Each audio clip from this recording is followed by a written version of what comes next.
Hello, hello, hello. Good morning. Ugh, I need my coffee.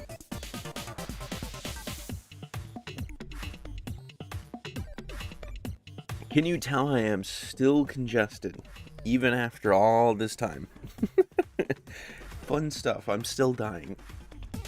Dude. Oh, man. I got this game, like, on a massive sale. Like, I mean, like, a massive, massive sale. Like, I think for, like, 15 bucks at, like, my local game store.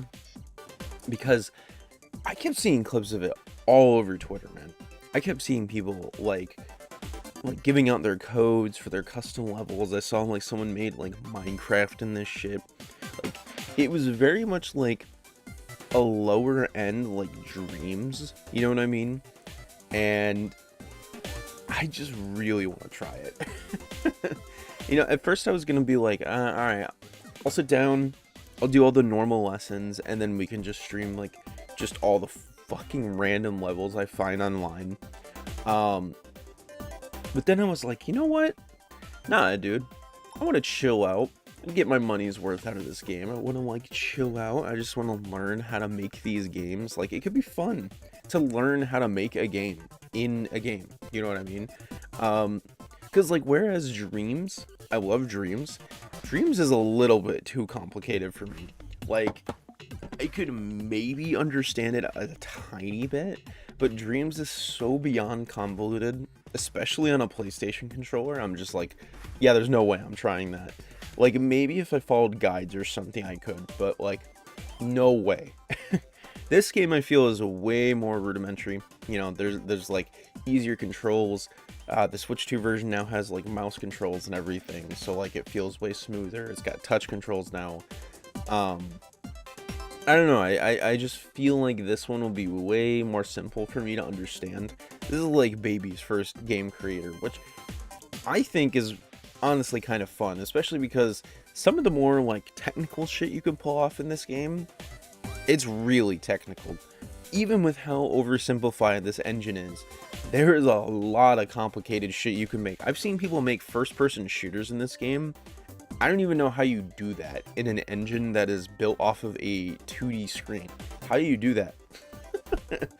So I'm excited to try this out, to kind of like learn and like see what the game can maybe teach me. Maybe I become a master fucking game builder. I don't know. I'm gonna take off my hat actually. Hold on. But yeah, I am still kind of like sick-ish, so like I apologize, my voice is kind of fucking all over the place, but all right, let's do it. All right, so interactive lessons, I'm really curious. Wow, dude, the music so far has been a banger, by the way. I can't jump, Chad. I can't jump. The jump does not work. Dude, the jump button I don't think exists. Hello? Hey, it looks like you need some help. Oh, okay. What's with the weird look? Oh yeah, talking dog. Kinda strange. Got it. I should introduce myself. You can call me Bob. Glad that's out of the way, dude. I thought it was Navi. I'm not gonna lie. Let me just say I understand your frustration. You can't finish this simple game, right? You can't jump by pressing B, so you can't reach the apple. But there's a good reason for all that. You see, the thing is, the game is still under construction. The way it is now, you'll never beat the game, no matter how many times you try to jump. In situations like this, I like to say, I don't get mad, get programming. But I'm getting ahead of myself. We need to do a deep dive into this game to wrap things up. We need to peek behind the curtain, so to speak. So, why don't we do that right now? Okay. Can you press this? Yeah, hold up. Ooh. Yup. Hold up. Oh, if it... Oh my god, I can't read today. Oh, if it isn't our Bob. Good to see you, dear. Dude, this is so weird. Hey, Bob. Bro, why does everyone... Everyone just knows Bob. Woohoo. Hi, Bob. Boing. Do you say boing at the end of every sentence? Welcome to the inside of the game, Yoshi Bowl. So, want to know about our friends here? These beings are called Nodon. There are all kinds of different Nodon living inside your Nintendo Switch console. It's actually a Switch 2, but okay. I'm just going to pretend you didn't say that. If you call up Nodon onto this here program screen, then connect them together, and pal, you're actually altering the game's programming. This place where we use Nodon to do programming has a nifty little name. It's called the Game Builder Garage. Ah, it's like the actual name of the game. That little fragment of a game you played earlier was programmed in the Game Builder Garage. But let's get down to business. We'll use the Game Builder Garage to finish this game. Okay. What's with the blank look, Yoshi? I don't have any sort of face. I don't know what you want from me. You're going to use programming to finish building this game. And it's not as daunting as it might sound. All we need to do is make it so pressing B lets you jump. Okay, dude, I didn't know if I can move the cursor or what. See the output port on this button Nodon? Just connect it to the jump port on the person Nodon. Hey yo, I'm button Nodon. Oh, hello. I know exactly what you're gonna do. You're gonna push the button like pow. I'm kind of a genius about stuff like this. Hi there, I'm person Nodon. Nice to meet you. Why are all the buttons in this video game talking to me? I don't know if what does this imply for other games? You saw the little character on the game screen, right? I put that character there and I help it move around. Now, hold down A and move the cursor with the L stick the way I show you, and we can make this connection. Ooh, you know what? Remember, I'm on Switch 2, so I actually have the mouse controls. Hold down the mouse button and move the cursor following my movements to make the connection. Okay. Oh, dude, it's so smooth on the fucking Joy-Con mouse. This is so weird. I don't feel like I'm playing a Switch game. I feel like I'm playing a computer game. And presto, we've made it so pressing B makes the character jump. Now we should be able to complete the game. Huh. Why don't we head back to the game screen and give it a try? Okay. Sweet. Kind of stiff movement, though. You got, like, some rudimentary, like, game movement. Once you jump, you can't move in the air. You did a great job. You gotta finish building a game with a bit of programming.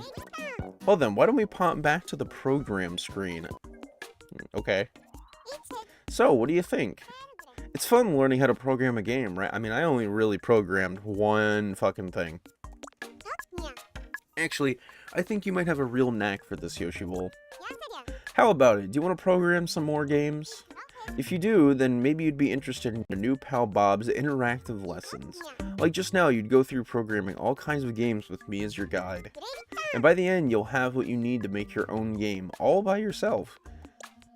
I don't know about that. I'm gonna try and make my own game. I cannot guarantee it's gonna work out. So how about it? Do you feel like taking some of Bob's patented interactive lessons? I'm almost tempted to say no. You know what? Nah. But this can't be. Leaving your talent unearthed would be a huge loss to the world of programming. Nah, you're good without me. So how about it? Alright, fine. I appreciate that they gave me the option to just say fuck no. Perfect. In that case, I've got an awesome bunch of games for you. Let's take a look. Ooh. Whoa, what the fuck?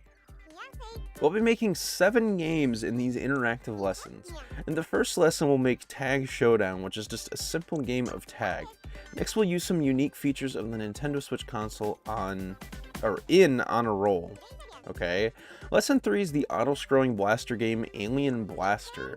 In the game for the fourth lesson, we'll run, jump, and punch our way to the goal in Risky Run. The 5th lesson is a game called Mystery Room, and we'll be solving 3-dimensional puzzles. Okay, that's when shit. You start entering the 3rd dimension, that's when shit gets complicated. For the 6th lesson, we'll make a computer-controlled car to race against in the White Knuckle Thrill Racer.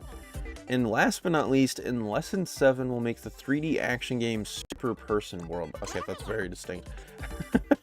Super Person World. By learning to program games like the ones I just mentioned, you'll learn the skills to make your very own games. Okay, then I'll be waiting for you in the first lesson. Be sure to pay a visit.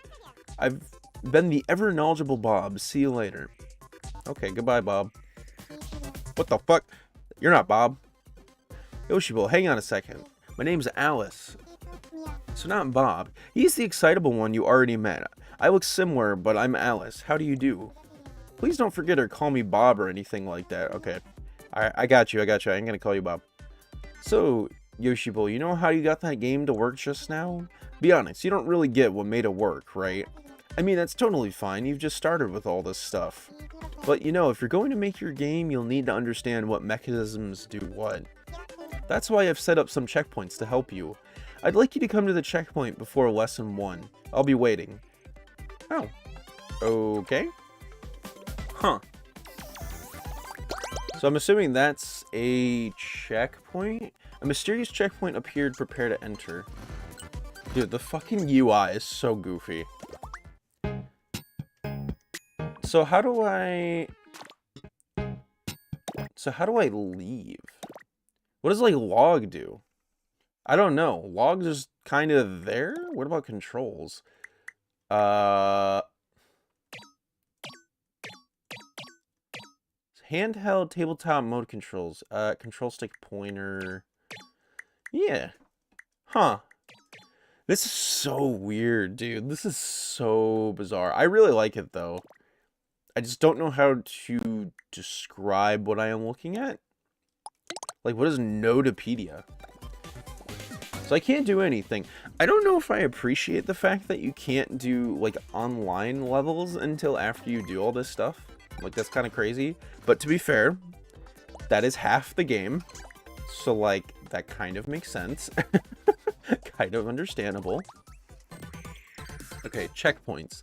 Make the person jump. Thanks for stopping by, Yoshi. I'm just gonna start saying Yoshi. I'm not gonna say the full name. Just in case you forgot, I'm Alice. No, I did not. And this here is a checkpoint. The idea here is to test whether you really know your programming stuff. And how do we test? With a puzzle. Maybe this is a bit sudden, throwing a puzzle at you and expecting you to solve it, but let's see how it goes. Okay.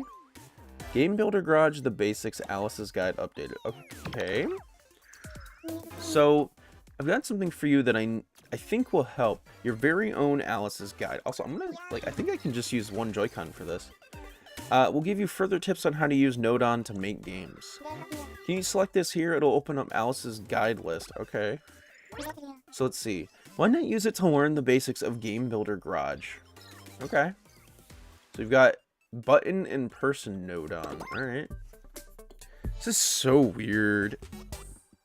So weird, man. Okay, lend me your ears and I'll give you the basics of Game Builder Garage. Okay. The screen you're looking at is now called the game screen. As the name suggests, this is where the game you've programmed will play out. Here we have the person object. Try pressing B. Wow, he got hops. The person jumped. But what made the person jump exactly? Let me take you through it in Game Builder Garage Basics. Okay. Hey peeps, it's that programmer again. Hey, I remember you, Yoshi, right? Looking forward to bashing some buttons with you. Bro really wants to be fucking bashed in. So here we are at the program screen. This is where we'll program our game with the help of a host of Nodon. That's right, when it comes to programming, we're here to help, peeps. Each Nodon has its own special function within a setup. Watching out for when a button gets pressed, we button Nodon have that covered. And as for us person Nodon, I'm the one that puts the person out there on the game screen. That's right, the person you saw back then was the person Nodon's doing. It's nice when people acknowledge my work. Wow, you did so much, dude. Take note of the position of the person Nodon on the program screen here. The location of the person Nodon determines the location of the person on the game screen. What? Huh? That's so bizarre. So you're telling me you move the, like... Huh? You move this stuff in the program screen to, like, move shit in the 3D space? What the heck? This is so bizarre. For example, if you were to move me over to the right of the program screen, the person will appear over on the right side of the game screen. Let's try it out. Okay. Let's just put you right there. Oh, I've moved. How do you think that looks on the game screen? There he is. There you go. The person has moved over to the right. So take note, the program screen is the place where we position things that appear on the game screen, like objects or characters. Okay. Head back to the program screen so you can so I can school you some more. Okay, you don't have to say it like that. Oh, I'm dying already, bro. My voice is dying. Another thing to know about the program screen is that you can scroll it to find more space. I disabled the scrolling before though. I thought it might have made things confusing. Now that scrolling is enabled, try moving the L stick to put the pointer outside of the screen. Okay. Can I not like... Oh, you gotta hold the mouse button down. Dude, this is so weird on mouse. Try scrolling the mouse wheel. Try clicking on minus... Oh. Oh, try doing this. My bad. Wait, I can also just use the right stick. That's actually really helpful. I can just use the right stick on the controller. That's another way to zoom in or out. I thought it might get confusing if the screen was moving around here in my guide, so I disabled it. But I think this feature will come in handy when building your own games. Okay, let's put the screen back to how it was before. Okay. Okay, all done. Back to the main topic. I wanted to tell you how to make the person jump. If you remember, pressing B will make the person jump when you are on the game screen. Heyo, that was my doing. I'm connected to the button node see? Yep, I remember. These lines here present the connections. You linked them up a while back, right? I'm watching out for anyone pressing B, I got you covered. Anyone presses B, and I immediately send signal to the person node via the connection. Thanks for handling that. Damn, why are they all homies to each other, bro? They're all just homies. One big family. To understand the signal, try thinking of a very simple message that passes along the wire. Now to pay attention to exactly which part of me is connected to the button node you see where it says jump? When I get my signal at my jump port, that's my cue to make the person jump on the game screen. Okay. Simple, right? Because we work together, the person jumps when you press B. Allow me to sum it up. We already got it though. Alright, you don't have to... Yeah. You don't have to keep telling me. I got it. Remove the connection between the node and see what happens. Huh. Okay, how do I... Oh, I just clicked that. It's dead. Go to the game screen and see what's changed. So I'm assuming now it doesn't work. Nothing. The person didn't jump. Okay. Because we erased the connection between the node pressing B no longer causes the person to jump. Okay, fair enough. Yeah, no connection, no jumping. That's how it works. That's right. If there's no... Okay, we've already, like, kind of repeating yourself here a little bit. That's why the person didn't jump when you press B. Could you reconnect the button node to the person node please? Okay, watch this shit. Gaming. Oh, there it is. I'm getting a signal from the button node again. Connecting node together is one of the most important parts of Game Builder Garage. In fact, I'd say it's the most fundamental aspect of working with node so remember that. Okay. And there you go. I still can't move though. Over on the other side, the node are toiling away to make the program work. Once you understand how things work in the background, you really start to look at them differently, huh? That's what makes programming fun. No, it doesn't. Hey Yoshi, you remember us, don't you? You'll be seeing a lot of us if you're going to be building games. Yeah, I can hardly contain myself. I'm looking forward to it. Okay. Did you get the hang of the Game Builder Garage basics? Then, could you press B to close Alice's guide list? Now, I'm going to test your knowledge of the basics with a puzzle challenge. Okay. Go here to try your hand at a puzzle challenge. Okay, chat. I didn't want to, like, say it. I think we got this, though. I think we got this puzzle challenge. Yoshi, welcome to the puzzles. Here's where I'll be putting you through your paces with some puzzles to make sure you've grasped the basics of Game Builder Garage. To clear the puzzle, you'll need to make the person collect the apple. Okay. How are you going to get it, I wonder? Gee, I wonder. As things are, there's nothing you can do to make the person move. You'll need to make a change if you want to get that apple. In fact, you'll need to do some programming all by yourself. Okay. Yep. Watch this shit. Watch this shit, bro. Oh my god, let me do it. Keep in mind, you can't just edit whatever you feel like in the puzzles. The only way you're permitted to solve this particular problem is by connecting... Okay. We're gonna skip ahead a little bit. I'm like, I think I've figured out now how exactly this works. I don't really think I need the game to tell me. Ba-bing. Dude, easiest puzzle of all time.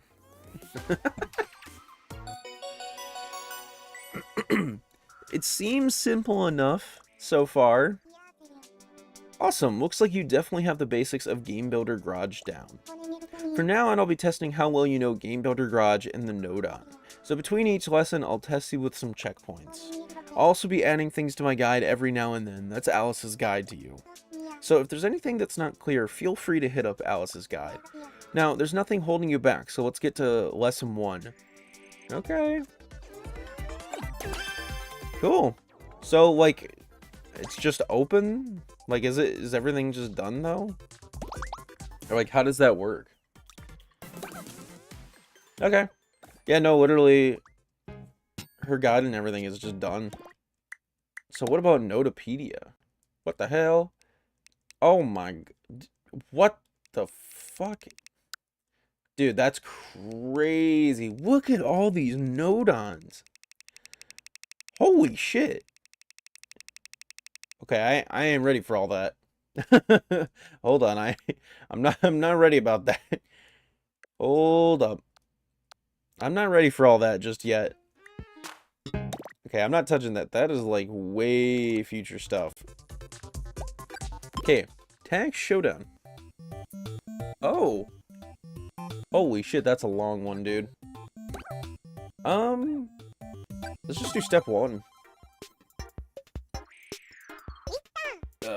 Hey, Yoshi.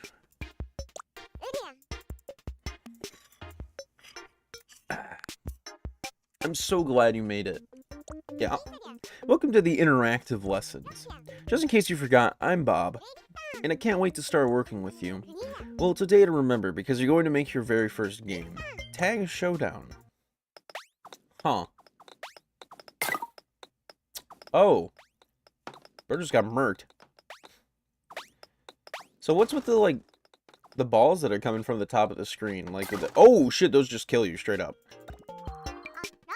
In this game, a tagger will chase after a runner while dodging a torrent of rolling balls. Sounds fun already, right? And this throwing game will be played out right here on the game screen. Okay. Of course, you can't play anything just yet. I mean, you haven't even programmed the game yet. From now on, the programming that you do on the program screen will be reflected right here on the game screen. Without further ado, let's head over to the program screen and start programming our game. Huh. So how is this gonna work? We have to do this one from scratch. Welcome to the program screen. This is where you'll call up Nodon and program your game. First, let's get our player character up and running. For that, we'll need to call a person Nodon. Select objects. Okay. This is weird. Okay, then characters? Car UFO? What the fuck? Okay, person? Hello, peeps. I'm the person Nodon. Yeah, I know who you are. What the hell? Go away, bro. Nice to see you, Yoshi. Now, the programming starts. Yeah, great stuff. Time for me to step into the limelight, peeps. Okay, so what happened after we placed the person Nodon? Let's take a look at the game screen and find out. Yeah, we already know. I already know. He's there now. And here's our person on our blank empty game screen. Putting the person Nodon on the program screen makes a person appear on the game screen. Clear enough, right? Next up, we'll want to be able to control our player character using the controller. Try moving the L stick now. Does it do anything? Nope. Nope. That shit ain't working. As you can see, the person isn't moving at all. This is where the programming comes in. Let's get our player character mobile. Okay. I'm assuming we need an input. If we want to move the player with the L stick, we'll need to call on the stick Nodon. Ah, I called input, didn't I? Okay, stick movement. Ah, left and right. Boing. Bro, why he say boing though? You're Yoshi, right? I bet you can't wait to move that control stick around.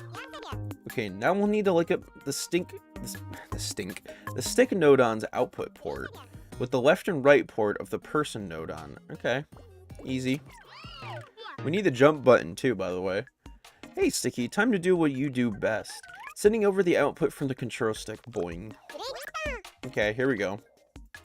But I can't move up or down. Amazing, our player character is moving with the L stick. Bravo. Now with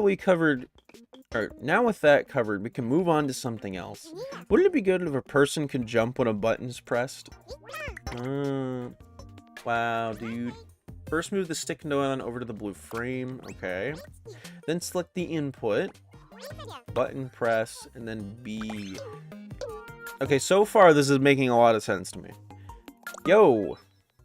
Button node on, button node on. Call me button node on. I'm your button bashing buddy. Odd, fit ain't my pal Yoshi. If buttons are getting bashed, I got it covered. Okay. Yep, put them right there. You go over there, buddy. And then link it over. What is this? This is Game Builder Garage. This is Game Builder Garage, Darth. Also, hi, how are you doing this morning? Okay, afternoon, I guess. Also, I'm gonna take off my sweatshirt. Hotter than I thought it would be.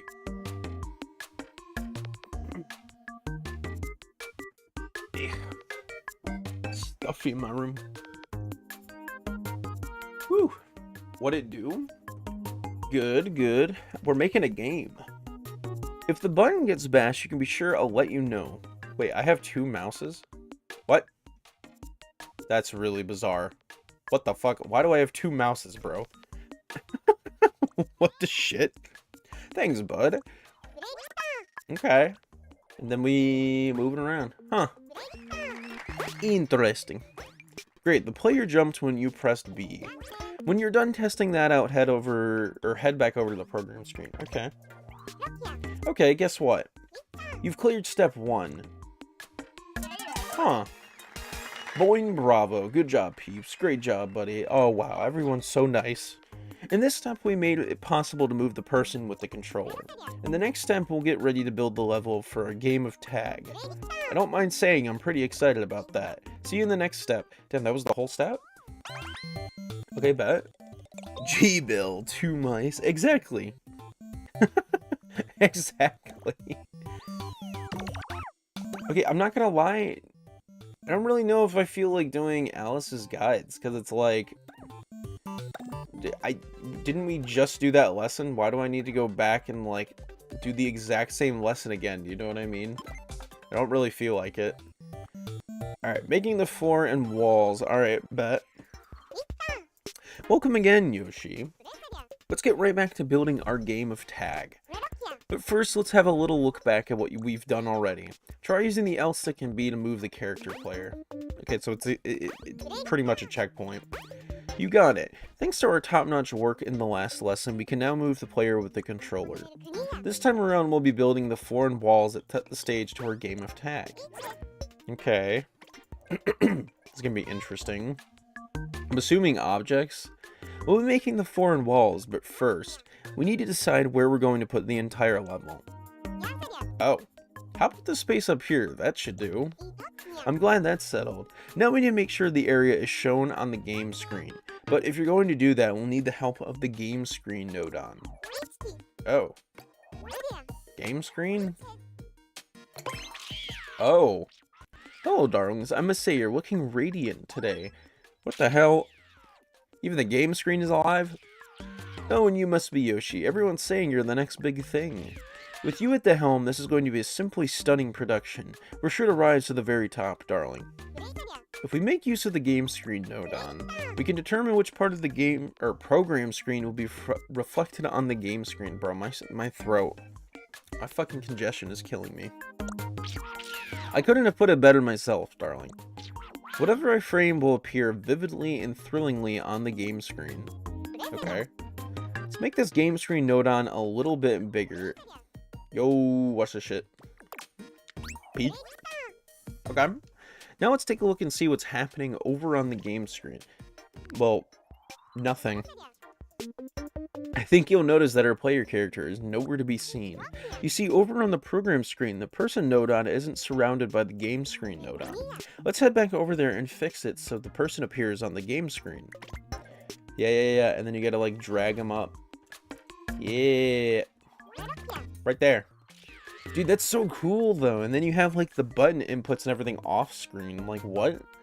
Wonderful. Now the person is in the limelight. The camera loves you, darling. Be sure to give my goods... This man. Let's see what's changed on the game screen. Oh, and there he goes. Look, now we see the person reflected on the game screen. Yet for 2 seconds. Yikes, but not for long. But anyhow, now that we have whatever is surrounded by the game screen node on... Wait, now we know that whatever is surrounded by the game screen node on the program screen will be reflected on the game screen, like you just saw. But we're not in great shape, if our player character can't stay on the screen. The obvious solution is a floor, of course. Alright, chat, I can't believe I'm gonna say this. I'm switching controllers. The mouse controls were a nice novelty for a bit, but now I'm kind of like, it's just like, the way my setup is with my stream and everything and my computer, I'm like, it's just kind of awkward to switch between mouse and controller. So I'm just gonna grab my Pro controller. It was a nice novelty. I'm sure it would be fun if I had a full desk.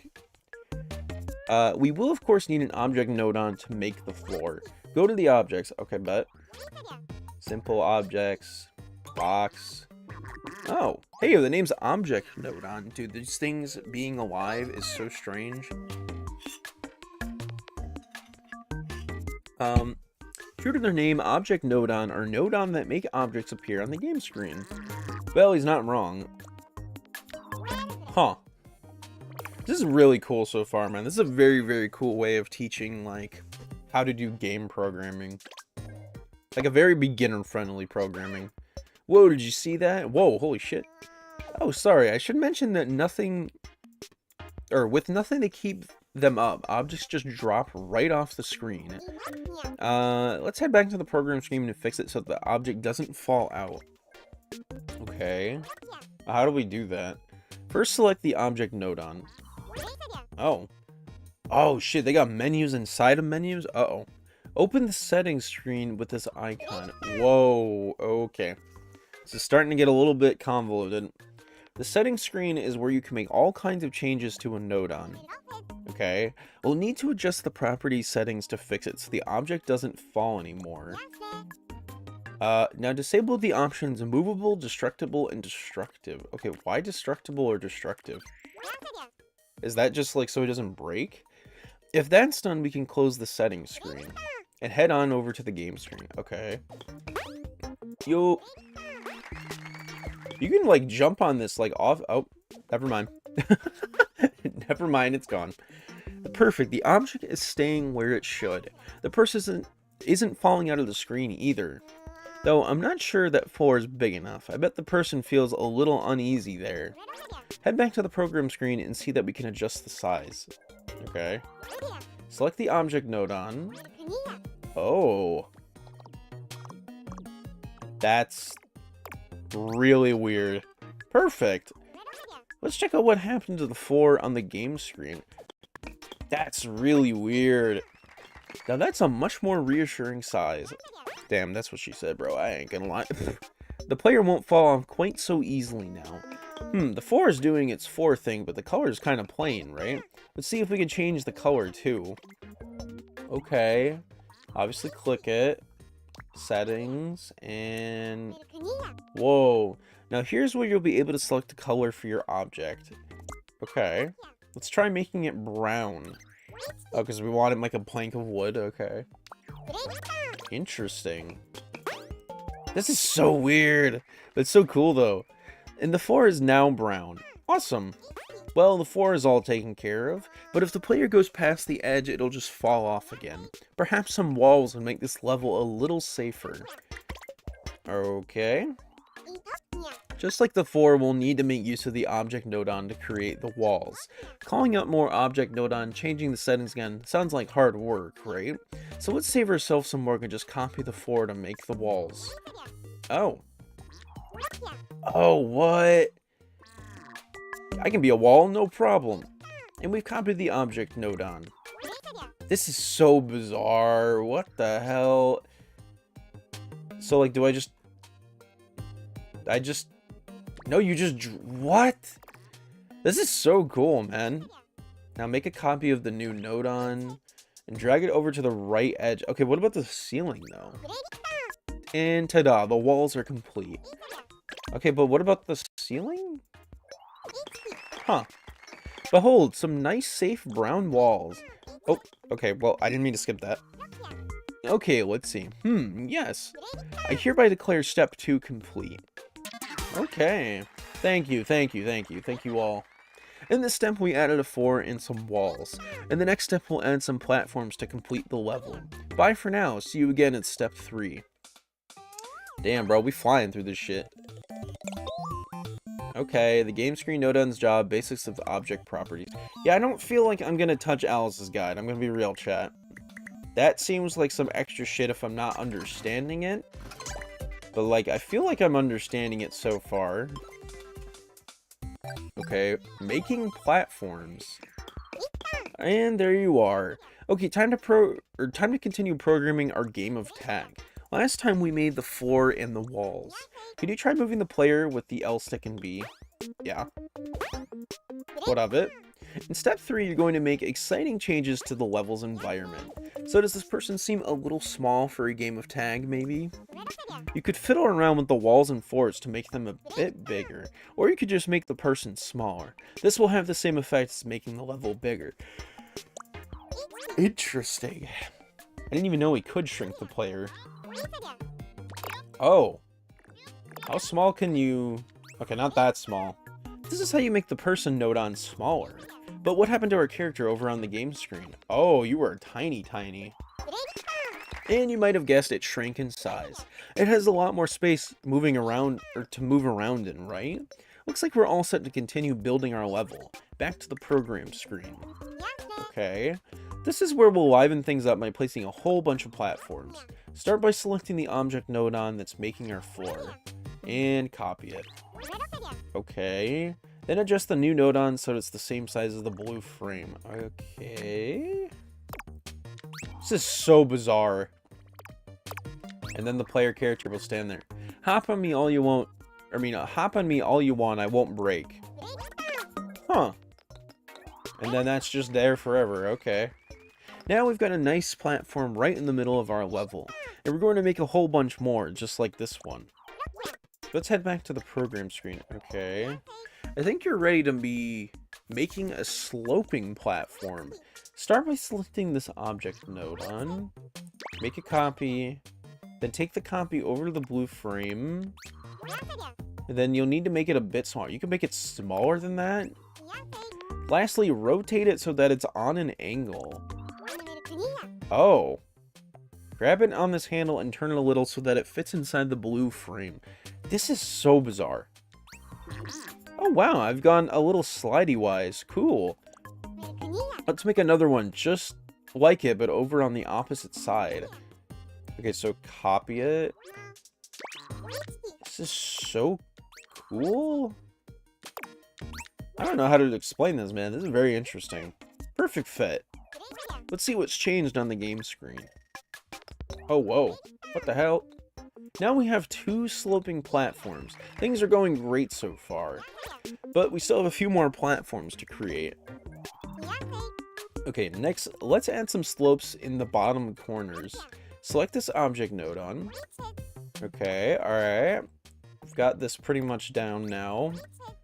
And so even though that object like clips to the ground, does it matter? I guess we probably won't see it off screen, so it doesn't even really matter. Perfect. Huh. Oh yeah, you don't see it off screen. You can kind of see it in the border of the screen. This is so weird. These wacky sloping surfaces are going to give us a thrilling game of tag, don't you think? But you know what what we really need? More platforms. Okay. Once again, copy paste, yep. Very computer-esque. Okay, next we'll add some platforms on either side. Dude, this is just wild. We're just copy and pasting all over the place. I mean, not that I'm complaining. This feels fair. Okay, I think we've got enough platforms now. Okay. That's cool, though. It's starting to really fill out. Wow, this is looking pretty great. Now, look, go ahead and move around a little bit using L and B. Okay. I wonder if we can, like... I don't know if I've seen anything that we can adjust the player speed just yet. I'd be very curious to see if there's a run button or anything. Just think of all the action-packed, pulse-pounding games of tag in store for you. I can hardly wait. Okay, when you're done checking that out, head back to the program screen. Okay, and with that, step 3 is complete. That's it. Damn, we're flying by this game. So in this stage, we added some platforms to complete the level. Buckle up, because in the next step, we'll be coming to a real turning point.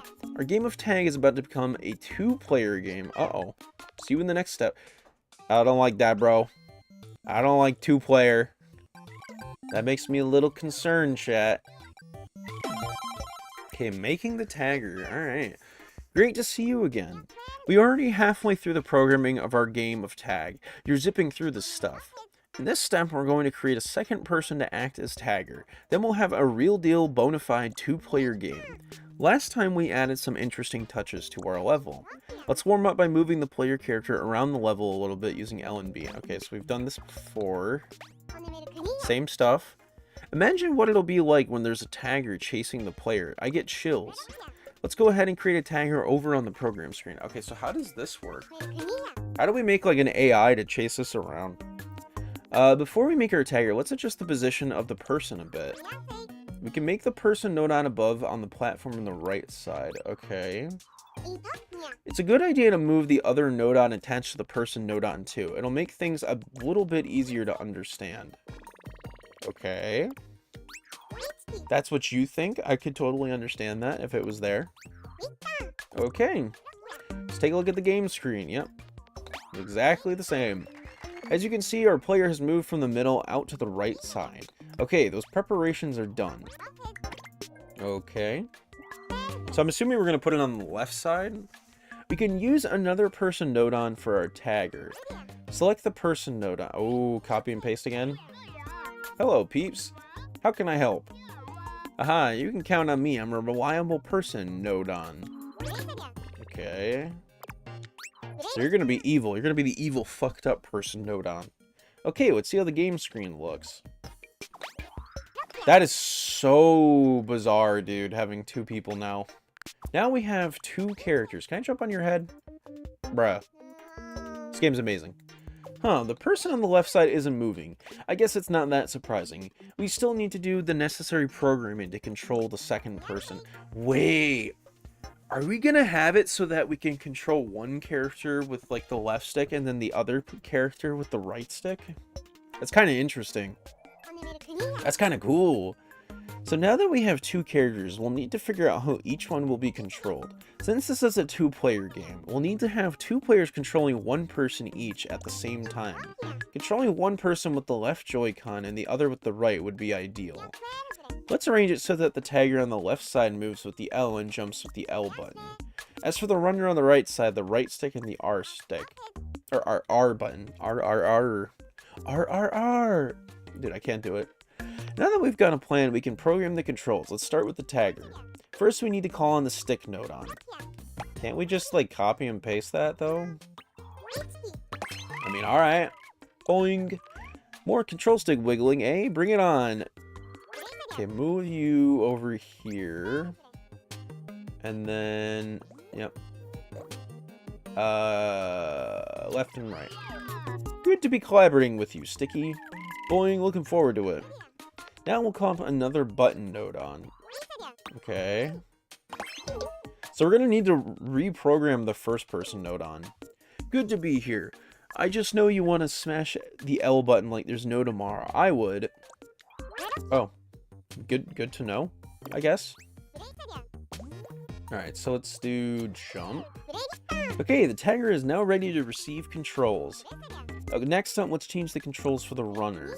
Let's program the node on so that a runner moves with the R stick and the R button. Oh, wait, you can just change it like that? Yo, wait, that's actually so sick. What the hell? Okay, now that that's done, you'll be able to control the runner with the R stick instead of L. And then we do the same thing with the button. That's so weird. And then we make it... This is... What? This is so in-depth. Like, it's getting to the point now where I'm like, okay, it's getting a little bit more complicated here. Damn, what the fuck? So I can control 2 people at once now? That is so weird. Let's check the tagger's controls first. Yep. I already know how to do this. It's just really bizarre. Excellent. Now try out the runner. What the hell? Also, we got to make him a different color. Now we're cooking, bro. We're using that terminology. This came out in like, dude, fucking 2021. They were using that terminology. They fucking predicted that shit. Now we can control our runner on the tagger separately. Oops. Right now the runner and the tagger look exactly the same. That could be a problem. Oh, we're gonna change colors. Okay, I'm excited. I want to see how this looks. Oh, no way. Okay, so we can make red. Obviously, they're doing the Joy-Con shit. I'm not playing with Joy-Cons, though, so this is a little, bizarre. We'll say bizarre. I'm not using that. Interesting. Oh, this is so cool. Both of the characters changed. Now we can easily tell the tagger and the runner apart. That's great. Can we make it even better? It's a game of tag, so we should make it so that something happens when the tagger catches the runner. Try running... I didn't even do it yet. I'm like, I didn't even do it yet. Nothing happens. But that's understandable. If you want to make something happen, we'll need to do some programming first, right? Right. Let's make it so the runner is destroyed when they collide with the tagger. Oh, we're just going to make it so they kill themselves. Perfect. Perfect, dude. Let's fucking do it. Death by running into each other. So, we don't even need to make it, or like program it specifically. Oh! Destructive and destructible. So it's like more based on the terminology used. Okay. Now, if the tagger comes into contact with the runner will be smashed to smithereens. That's a... Oh! Okay. That was so cool. We made it so that the tagger can destroy the runner. If the runner breaks, that means the tagger caught the runner. In other words, the tagger won. Our game of tag is now a true 2-player game. Wahoo. If you've caught the runner and want to play again from the start, you can press the retry button for a do-over. Ah. Can't we make it so that the runner, like, respawns, though? This way you could start the game again from the beginning. If you've tested that out enough, let's head back over to the program screen. Okay. Everything seems to be in order. Step 4 is clear. Hooray! I feel so fulfilled. In this step, we made a tagger and turned our game of tag into an honest-to-goodness 2-player game. Step by step, our game is coming into focus. Pretty exciting, eh? But it seems a little bit one-sided at the moment, don't you think? The tagger kind of has an advantage. So in the next step, we'll be adding in a feature to even up the odds a bit. See you at the next step soon. What do you mean? What do you mean make it fair? What the hell does that mean? That's a button I've never seen before. What is that? Hello, good to see you. We're about to begin the second half of Lesson 1. Let's quickly summarize what we've done so far. You made it so the runner can be moved with the R stick and the R button. Yep. True. True. Try moving the tagger to the runner. Yep. They kill each other. Very nice feature. I like murder.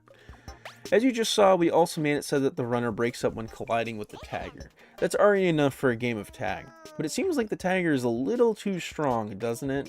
Right, now, there's no way for a tagger to lose. That's not really fair. How about if we make things more interesting by adding some rolling balls to the level, and what if the balls can destroy both the runner and the tagger? A game of tag is about to reach a whole new level of excitement, a whole new set of thrills. Okay. Interesting. So first, the rolling balls. We'll need a new type of nodon, a launch object nodon. Oh. Interesting. What's the difference between one object and 100 objects? What the hell? Oh, God. Who's calling me? Oh, why are you so mad, though? You should be happy I put you in the game. You need me to throw things, is that what you want? You want me to help build your game, is that it? Wait, you're the game programmer, aren't you? Why didn't you say so? Of course I'll help, I love making stuff. Just tell me what you want. Introducing the launch object Nodon. He's full of hot air and objects. Okay, we put him right there. Now let's confirm this over on the game screen. So is it facing up or... Oh, that seems kind of busted, no? Like a shower of spheres and a blizzard of balls. Might want to rephrase that, buddy. Oh, I'm breaking them. I didn't even realize. What the shit? I can't be killed. Look, a shower of spheres and a blizzard of balls. That's exactly what the launch object Nodon can do for you. But the balls might be a bit too big. No, bro, they really are. They're really trying to use some funky terminology right now. Well, you can do something about that on the program screen. Set the launch object Nodon. Shrink it a little so that it fits in the blue frame. Okay. So what does that do? Alright, that's better. I feel like that's still a little unfair. There you go, the balls are smaller. However, I think we could have them tumbling around this level in an even more exciting way. Let's make an extra platform above our runner and tagger. Oh, you want them like rolling down slowly. Okay. Yeah, I can do that. I can do that. We need one over on the left side too, so let's handle that now. Bro, why am I so congested, chat? I'm dying. Okay, good job. So, is that even... Oh, that does do something. Okay. Now, our tagger and runner have a little shelter from the torrent above. Okay. I think the torrent is a bit too powerful right now. The balls aren't really rolling right, are they? Okay. Select the launch object Nodon. Oh. Wait, that's actually really cool. What? You can set the direction it comes out to? Huh. Wait, but now that's much better. We've tamed the torrent now. Okay, but see how each ball breaks when it hits the next one? It looks like we'll need to make the interval between each ball launch a little bit longer, right? There's so many problems coming up from this one goddamn item. Okay, 7. Now the interval between each ball launch will be extended to 7 seconds. Okay. We still need one on the left side. Since we extended the launch interval, we'll... Okay, I wasn't... Oh, there we go. Dude, that's wild. With that fixed, we've gotten the balls rolling the way we want them to. I bet you're thinking, we'll need some rolling balls over on the other side now, am I right? Let's take care of that. Okay. They're gonna teach us how to change the direction. Right? I'm gonna assume. Huh, I'm needed again. I'm raring to go. I got you, Blammo. Okay, alright, chill out. Not even started yet.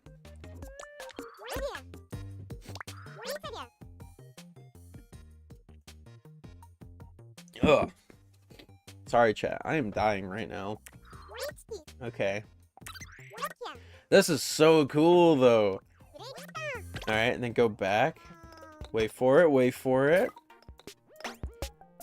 But the tagger still doesn't die, by the way. He still just, like, breaks them. Now our shower of spheres comes from both the left and the right. So our rolling balls are complete, and we have them breaking on impact, just like they should. But there's still something we need to fix. Try moving the tagger. Yep, told ya. As you see, our tagger isn't damaged when the ball hits. Okay.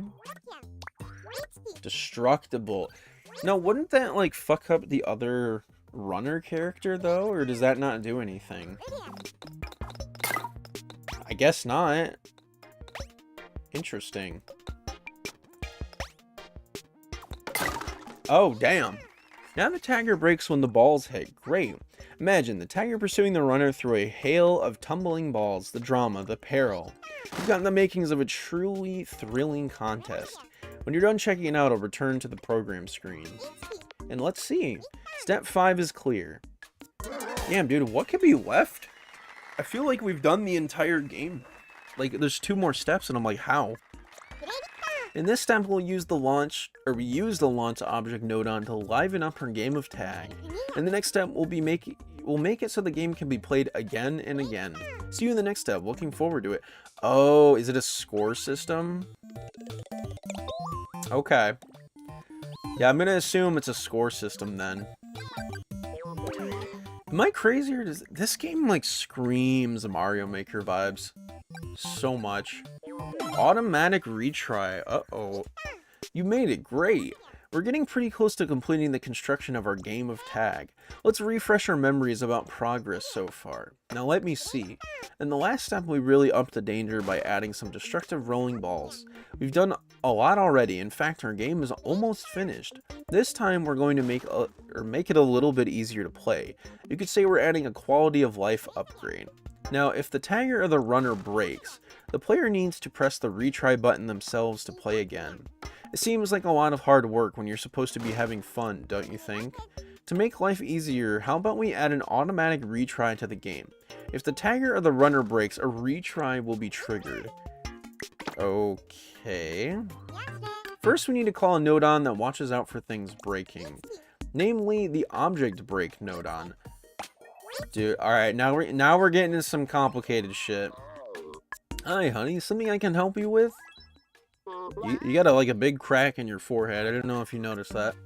What's that you say, hun? There's something you'd like to ask me. Don't be shy. That's right. If the tagger or the runner breaks, we'd like you to let us know about it. I'll take care of it, sugar. Don't you worry about a thing. If that's what you're looking for, why don't you open up the settings screen and take a look at my check what setting. Okay. Then open up check what, like the node said. What in the hell? The screen is where you can set which object or which breakages the object break node watches out for. Disable box, cylinder, and sphere. I mean, shouldn't we keep sphere on? Then enable person. Okay. That's the way to do it, honey. I'm all set now. I'll keep a lookout for a person breaking. If that happens, I'll be sure to let you know about it. Don't worry about it, hon. I got you covered. Just focus on what you do best. Programming. Okay. Why are we doing that? Next, we'll add another node one that makes the automatic retry happen. Namely, the retry node Oh. I thought that the retry one was just going to be her, but okay. Oh, dearie me. Bro, you're so old. Bro, old as hell. Oh, if only I had my time to do over again. Hey, old timer, what's up? It was only yesterday, my backside was itchy, and I thought I was on my own, so I gave it a good scratch. But when I turned around, all the other node were there looking at me. Oh, I wish I had a do-over for that. Sir, oof, awkward. Let's put our friend over on the right. Yeah, I'm not really sure what bro is yapping about. Link it to the object break node Ooh. Okay, now the game will restart every time a character is destroyed. Interesting. Okay, I'm gonna touch you. Oh, that's sick. And as you saw, if one of the characters is destroyed, the game automatically restarts. But don't you think the interval between the character breaking and the retry is a little short, maybe? Is it? How about we slow it down a bit? Does it need to be slowed down? I feel like that's pretty good, no? Alright, so delete that. And then we'll call up a timer node Oh, what the hell is this? Oh, tisk tisk. Why are you so... You're so weird. You need my help. I hope you aren't wasting my time. We wouldn't dream of it. We just need some of your programming expertise. Oh, really? Well, why didn't you say so? I'll help, but it causes me no shortage of headaches when people don't make appointments. Naturally, I want to help out, but what if I'd have been double booked? I can hardly tick when I'm supposed to be talking, can I? Ah, bruh. Use TikTok. It always pays to have one schedule in order. Sorry? Well, as long as we're all in the same time zone. Let's just move on. Connect the timer node to the object. Okay, so how does the timer work? Now we'll have a longer interval between a character breaking and the retry. How? What's the point of that? Like, okay. I guess it's nice. Gives it some flair. There's a longer interval between the breakage and the retry now, see? Now players will have a little breathing room between matches. Okay, I guess that's also true. That's true. Okay, so step 6 is complete. Damn, that's it? That step was easy. The next step will be the final one, and our game of tag will be complete at last. In the final step, I'll show you how to add some Yoshi magic to your game. See you in the last step then. Don't be a stranger. Damn, that's it. And then watch, we're gonna get a guide for all 3 of these. Just one? Oh. Chat, did you just see that? Look at how many of these bitches. I wonder if they're gonna, like, are they gonna make me, like, redo the entire build of the game again, myself? Hey Yoshi, can you feel the excitement in the air? This step will be the last one, and then our game of tag will be complete. But first, let's recap everything we've done so far. We fixed it so that the runner is controlled with the R stick and the R button. Likewise, the tagger is controlled with the L stick and the L button. And we made it so that it's game over when a ball hits either player.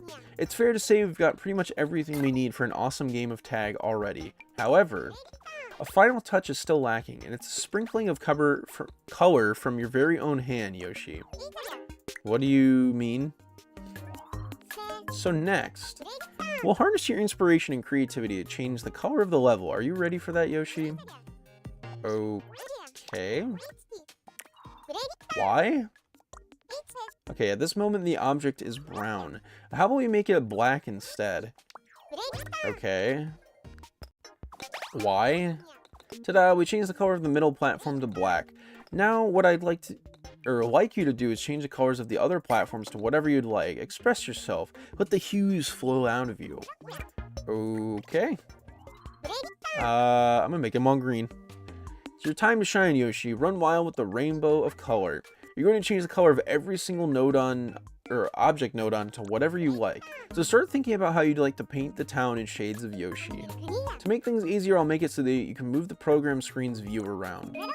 And you can use this button here to undo your last action. When your creative endeavors are complete, let me know.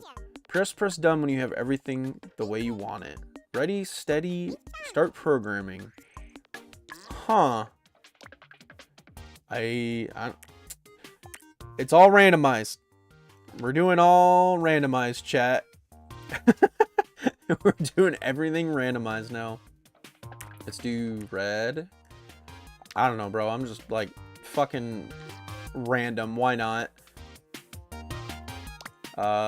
Make the green. Where is green? Oh, lime green. There it is. Huh. This is such an interesting game. I very much like it. Like, obviously, it's just the start so far, so, like, not anything too crazy, but, like, I don't know. This whole thing has been so interesting. Very, very interesting. I don't know. I want to see what this looks like by the end. I'm so curious. So that one's purple. We'll make this one yellow? Sure. And then this one can be white? I don't know. Alright, let's do it. Oh. What an interesting barrage of colors. What an interesting barrage of colors, dude. Alright, so how do I click done? I don't know, it doesn't let me, oh, I just scroll over to it. Oh, okay. Alright, yeah, I'm done.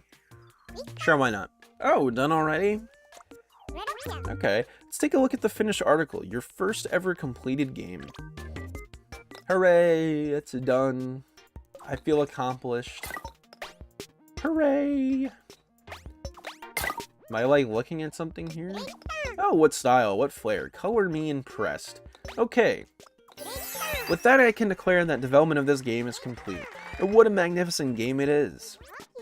I feel a spoil sport interrupting this momentous occasion, but if you could head back to the program screen for a moment. Yeah? Oh, making a game, man. That's sort of a thing I'd do if I could do it all over. For our first game, it's great. It's right on schedule, too. Oh, just look at you go. This is so, like... I don't know, dude. This is so charming.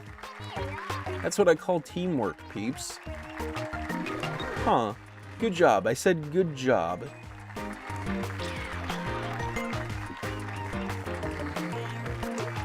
Ugh. Dude, I'm dying from congestion, though. This is so charming. I love that everything just talks. Like, there's no reason, but I appreciate it. They all have their own personalities. You've come a long way already, Yoshi. You've got the makings of a genius programmer in you. There's no doubt about it. Now all that remains is to have our game of tag take a place of pride in the games list. Back to the menu. So what does that mean? Oh shit! Yo! Okay. Congratulations on going gold with Tag Showdown. When a game is finally finished, we say it's gone gold. It really gives you that feeling of accomplishment and completion. Going gold for the first time is a momentous occasion. Let's keep it for posterity by adding your game to the My Games list. Oh. And so this is the game you made, Yoshi. Now you'll be able to go back and play it anytime you want. Oh, I guess you're probably a little curious about this place. Well, this is the free programming mode's My Games list. Put simply, this is where you'll store the games that you build from scratch, Yoshi. Just as the name free programming suggests, when you press this button, you'll start programming from the ground up. You'll start with an empty environment. Oh. Of course, you've gotten started with your programming journey, Yoshi. Or you've just gotten started. So don't worry if sometimes things don't turn out exactly the way you imagine. It's a day to remember. Your very first game is available to play. Why not ramp up the fun by letting friends play the game you made? When you've had your fill of playing that, let's get back on track with lesson 2 of the interactive lessons. See you in the next lesson. So, okay. I now have... Interesting. Oh, this is so weird. There you are, Yoshi. Right here is the place where you receive games that other players have made. If you select this, you'll be able to receive games that nearby players have made available. If you have Nintendo Switch Online membership, you'll be able to receive games that other users have made online. When you're receiving games from online, you'll need to enter the game ID or programmer ID of the person who shared it. Just in case, if you receive a game that seems... Okay, bro, I don't care. I'm not gonna do that.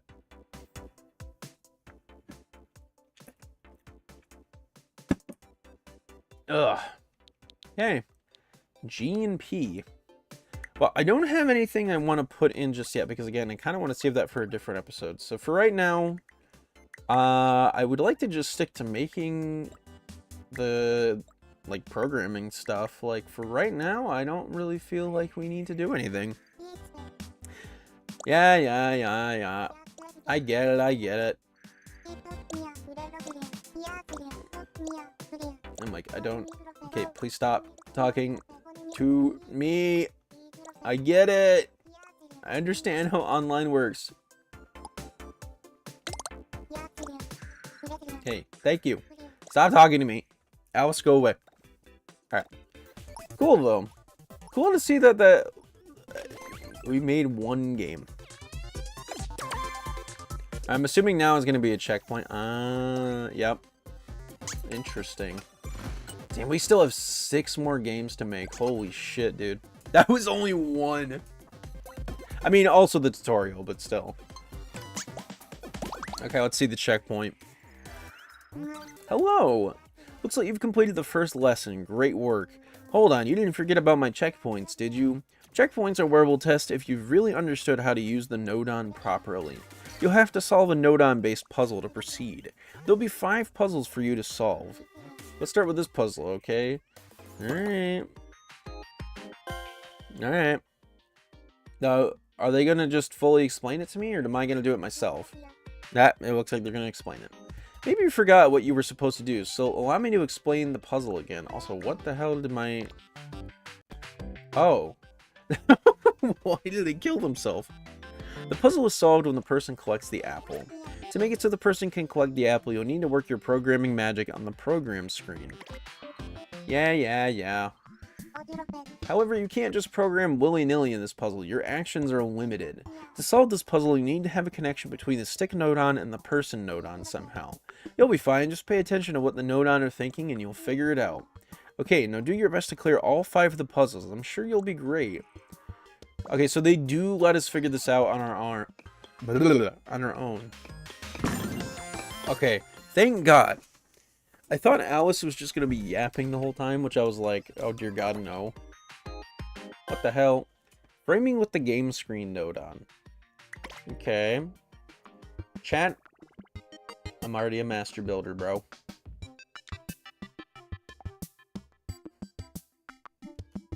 Wait, what is this? What is that? Actually, I have no idea. What is that thing? World? Okay, interesting. I don't know what world means. We haven't seen that yet.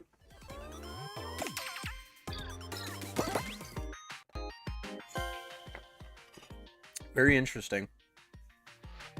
Oh. Oh, okay. So we go in there, we do that, and then turn these off, make it not movable. And there you go. Huh. Okay, I appreciate when I'm not being stopped every 2 seconds. Like, I'm actually able to figure this out on my own. Which is very nice. Invisible objects? Okay, I don't think we've done this yet. What the hell? Visible? Is that what we're... Oh. What the fuck? So do we... Huh? Wait, what?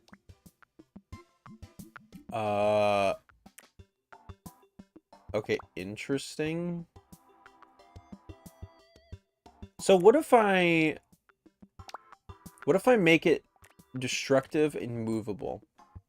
What if I do that? Oh. That doesn't do much. Okay, make it a solid? Ah, that's sick. Oh, why you gotta do me like that? Oh, and I can't. Nope. Okay, what if...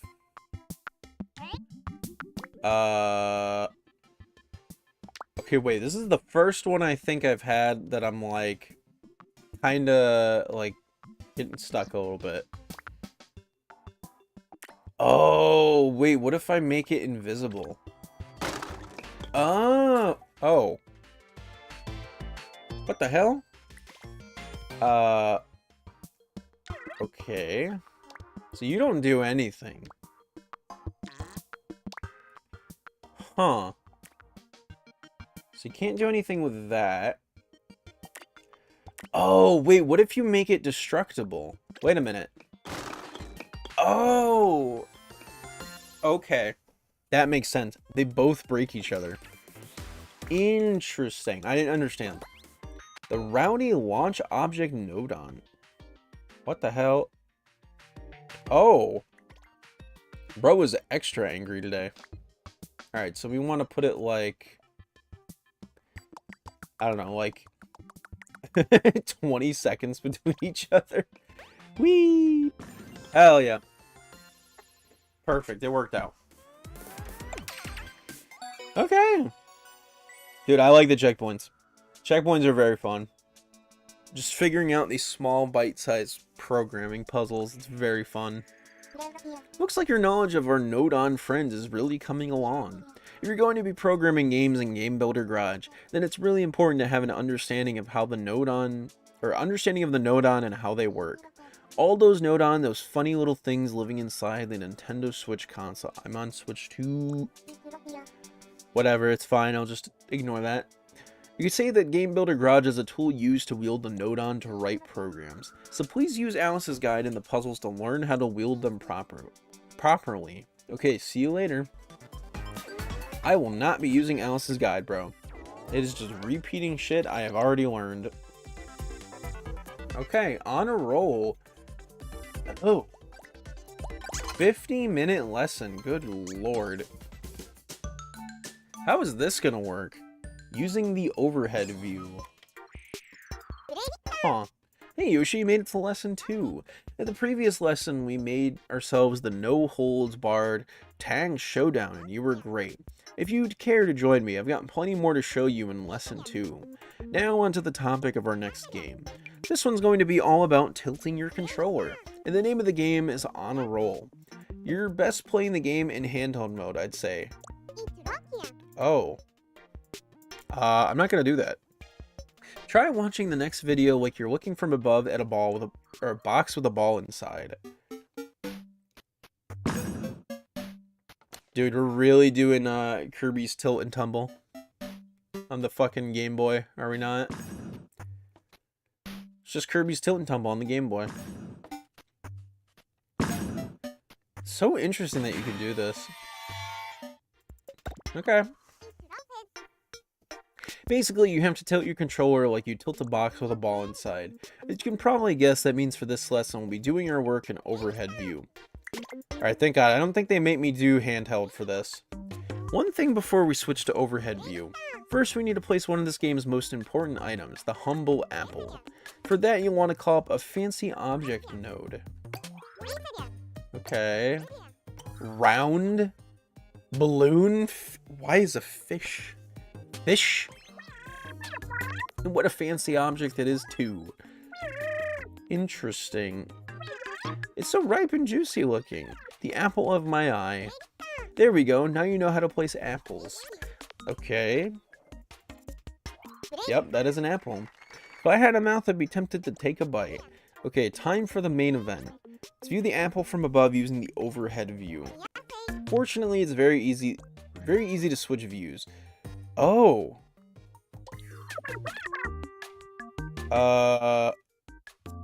Is it me or did something big happen on the game screen? Yeah. Just like that, we're in overhead view. I say we check out the game screen. Oh, that's so weird. Well, what have we here? Our apple was all, you know, sidey-widey before, but now it's abovey-wovey, right? You know what I'm saying? This is the view we'll be using to create a level for the ball to roll around in. Huh. First, we need to decide how big the game screen will be. Okay, so we're doing this fully in overhead view, which is interesting. Why, hello there, darling. Don't you worry about the game screen. I've got it all under control. Okay. Resize our fabulous game screen Nodon friend to fit the blue frame. Absolutely gorgeous. I can tell I'm going to fit right in here. Okay, that's done. Now we'll use some object Nodon to make the outer walls. Okay. Oh, howdy, I'm a wall. Thank you for telling me. I'm so glad you told me that. So glad you told me you're a wall. Huh. This is so weird. There you go. Now we need to tweak our wall's settings a bit. How? Let's only enable visible and solid under properties. Huh. And let's also change the color. Who let Navi in the Game Builder Grot? You know what? Kind of real. Who let this bitch in here? Hey, Soulite, how you doing? Soulite, I was wondering when you were gonna come by. Ugh. I hate being congested, dude. Alright, what are we changing this to? Red. Not to build the other 3 walls. Or now to build the other 3 walls. My bad. Slide it down to the bottom of the screen. I might be the bottom wall, but I'm at the top of my game. Oh. Good for you. Good for you. Okay, stretch this one out tall and fit it into the blue frame. Alright, fair enough. Doing good. Classes are over fairly early today, so I could catch you. Yeah, I haven't seen you here in forever. So wait, it's like you abandoned me. No, I'm just kidding. I'm joking. No, I'm glad to see you here. Very interesting game so far. I really like it. It's a very charming way of teaching people how to program a game. I'm the left wall, sure, but I'll treat you right. The fucking puns, bro. Get out of here with that shit. Okay. Yep, I reckon we've got the whole screen walled up. Beautiful. See how it all looks. Okay. Look, like we got ourselves a level to work with. You could say we're on a roll, right? Alright, bro, I need you to stop. Bob, I'm gonna need you to stop, bro. And there you have it. Step 1 is done. Damn, that was it. In this step, we learned how to enter overhead view, and we created the play area for our game. In the next step, we'll work on getting the ball to roll around. Catch you later. Damn. So this one said it was like a 50-minute long lesson. I'm like, okay. I just don't... We're not going to do Alice's guides. I think I'm good, chat. That's music, though. So let's see how this works. Welcome to step 2 of On a Roll. Last time we learned how to enter overhead view. We also put up some walls to make our level. Now, I think step 2 should be pretty interesting. We're going to get the ball to roll around as you tilt your controller. It's going to be rolling here, there, and everywhere. Okay, time to get our ball bearings in this topsy-turvy world. Wow, bro, they're really referencing. They're really referencing that. Before we do anything, we will of course first need to place a ball. Time to call up a sphere moving object node on. Okay. Yep, special objects, moving objects, sphere. Hoo-ha! Moving object node on here, ready for action. Dude, you look fucking crazy, dude. You look like a Mega Man villain. Or even better, you do the mental workout and I'll take care of the heavy lifting. Can't wait to work with you, friend. First, let's make the moving object node on a teensy bit smaller. Huh. Okay, just a tiny bit. That's right, just like that. Huh. Dude, this is so sick. I reckon we can change the color. Okay, blue. And set the Y position to 0.30. Why did I do that? Time to see it on the game screen. Yup. Roll on up and feast your eyes upon the incredible soon-to-be rolling ball. Okay, try tilting the controller to move the ball around. Okay, well, shit, we didn't program that yet. You had one job, ball. You know why it won't move? It's because we never taught it how to roll. Let's fix that right now. The presentation of this is so fun. Kid me would have gotten so into this. Literally same. I mean, even now, like as an adult, like I feel like this is very, very fun. Like this is such a fun way of presenting how to program a game.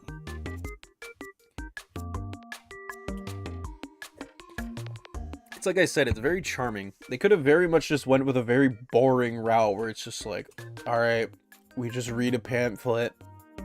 There you go. But no, they like made all the programs like actual characters and have personalities, and like there's a lot going on between the different perspectives of the game engine. It's very cool. Then we're going to have to call upon a tilt node on. Open up input. Okay. Interesting. Auto? Pleasure to be here. Why do you have lips? I don't like that you have lips. Tilt the controller, are we? Take care then. You need a steady hand and a calm mind for this type of work. Okay then, keep calm and place it in the blue frame. First, we'll make the ball roll to the sides when we tilt the controller left and right. Oh, what the hell? 0.15? What the hell is it? Whoa! Like I'm tilting the controller. Look at the screen, dude. It's moving with me. What the hell? So it's just tilting the controller. It's like, what does angle of rotation mean? This is so weird. So weird. Next, connect the tilt node on to the export of the moving object. Alright, it's starting to get a little bit more complicated now. At this point, we should be able to roll the ball sideways by tilting the controller left and right. I should point out that X here refers to the left and right movement. Okay, time to head over to the game screen to check out the ball in action.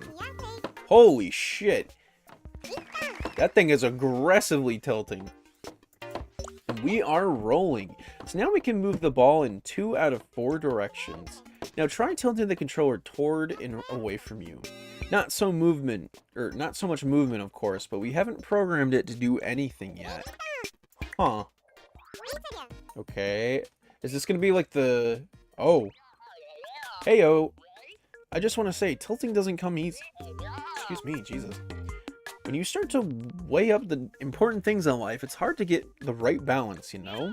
Sometimes you start leaning hard into one direction and then your whole world just tilts. So wait, is it easy to tilt or hard to tilt? Seems like opinion is what's tilting back and forth here. Bro, they just yapping. What are y'all yapping about? You can tilt forward and backward by rotating around the x-axis. Okay. It means our axis of rotation needs to be set to X. So, okay, weird. Connect the tilt node on to the moving object node on Z port. This is so interesting. Now, when you tilt the controller back and forward, the ball should move that way too. Z deals with the forward-backward movement. Interesting. Oh, this is so weird. Dude, I somehow broke out of bounds. How did I do that? Dude, I broke out of bounds. I've already broken my own game. How have I done this? This is so cool, though. How did they... Like, obviously, it's not, like, anything crazy, but I'm like, dude, this is so cool. That's how we roll. And that's it for the ball rolling mechanic. Alright, hold on. I remember one day randomly I had the idea for a game engine where a major focus is teaching the user how to use the tools interactively in a fun way. This game is literally that, but actually. The difference being I just had a random idea and they actually made it a real high quality thing you can buy. Real. And again, I bought this game at my local game store on sale for fucking 15 bucks. For 15 bucks? Dude, this game is a steal. This is such a steal for 15 bucks. 100%. So are we done then? I mean, we haven't even covered the online part where we can download other people's levels. Like, that shit is insane. The answer is that's it for step 2. Yay! Did you enjoy working on the tilt mechanic? I hope this demonstrates that you don't always have to rely on buttons for every game. Finding out new styles of play like this is part of the fun of Game Builder Garage. And the next time we're going to make the level that the ball rolls around in a whole lot more interesting. So, see you in the next step. Okay. Goodbye. Damn, 8 steps on this one. It's like 1 step longer than the first game. Okay, so what is this one? Hey, Yoshi, it's time for step 3 of On a Roll. In the last step, we're working on getting the ball to roll, right? Try rolling the ball so that it bumps into the apple. Yep. Yeah, you showed that apple what's up. Take that, apple. You know what we need? More apples, and more walls, and less rectangularness. Ness? Earthbound? I guess what I'm saying is, let's make this space more fun to play around in. If that sounds good to you, let's head on over to the program screen. Like, were they referencing Ness, or am I crazy? What? Dude, being congested is the worst, man. I just say random shit. I don't mean to. First, let's get some balls to start building a course with. Select the object node on it. Okay. Interesting. And then we're gonna adjust it right here. Yeah, I fuck with this game, like, a lot, man. I'm very much enjoying myself. It's just very relaxing. Yep, I'm a wall, but I'm also the building block from which all other walls shall rise. Copy it again, please. Bro, Bob has no clue what the hell to make of that sentence. Under and over, I'm up for whatever. Okay. And then make this one a little bit longer in the blue frame. Also, we should move the apple outside of the wall. I am just saying that would be a good idea. Centered and solid here. I'm king of the walls. Done with that, thank goodness. Damn, okay, Bob said shut the hell up. Bob does not want to deal with these people. Looks like we've got our walls right where we want them. We covered up our apple in the process, but never mind that for now. See if you can roll the ball into the bottom right area. Okay, watch this shit. Pro gaming. Hey, you're a natural at this. It's a lot more fun to steer the ball now that the level is more complex, right? Okay, it's time for us to save that apple from the wall's stony embrace. Dude, not gonna lie. I'm not gonna lie. Once I'm done, like, with the lessons and stuff, I don't want to make, like, a Space Invaders game. Like, does anybody else feel like that? I feel like making my first game by myself, I feel like a Space Invader-esque game sounds like the perfect beginner-friendly, like, game to build. Or maybe like Pac-Man, you know what I mean? That sounds like hella fun. Select the apple Fancy Object node on. Ooh, okay. Yep. Make it a tad larger and shift it over to the bottom left-hand corner. Okay, put it right here. Perfect. Woo, do you realize how stuffy it is inside there? Alright. But we still don't collect the apple, though. Nice, our apple is no longer a wall. And it's no longer a wall. Get it? Because... Bob, this is why you're not getting in Smash Brothers. Okay, try bumping into the apple with the ball again. It just rolls around when the ball hits it, huh? Instead, why don't we make it so that you collect the apple by bumping into it? Alright. The sound design is so fun. I love when the funny grid goes whip. If anything, you know what's the best part about this game so far? The fucking music.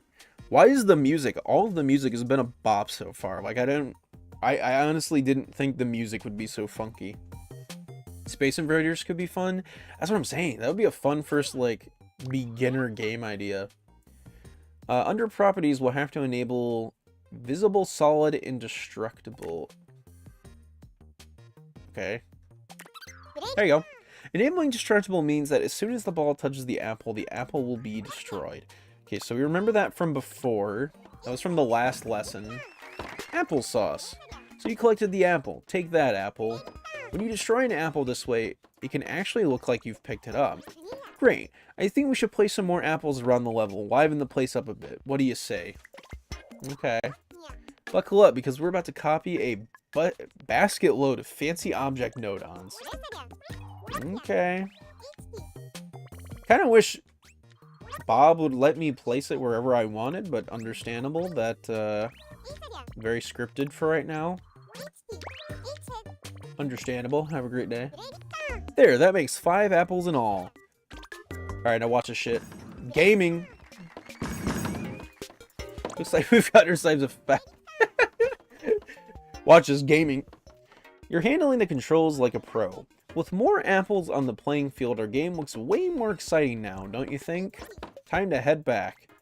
Okay. That should be it for now. The curtain closes on step 3. Okay. This time we added more walls and apples to give us a proper level. Every step brings us closer to the fun game we're working toward. Nothing really happens yet when you pick up the apples, but that will change. Next time we'll be focusing on counting how many apples you've or have been collected. See you in the next step. Oh, are we gonna have like an on-screen like number count? Interesting. Your attention please. Step 4 of On a Roll is about to begin. Last time we filled our level with walls and apples to make it feel more alive. This time we'll start working on a rule that should really capture the feel of a maze game. Collect 5 apples to win the game. So for this step we'll need to make a way to count how many apples have been collected. Okay. So this is the first time we're messing with like UI stuff. Counting apples. Seems like counter node-on would be the right node-on for us here. The scariest thing of all, variables. No. Oh, I have counted all the node-on in this lesson. I am the 17th to be summoned, but no less important. Thank you for telling me that. I'm so happy. You were asking me to count the number of apples that have been collected? Yes, okay, I will count for you. You can count on me. Move the counter node-on over to the side a little bit. Little bat.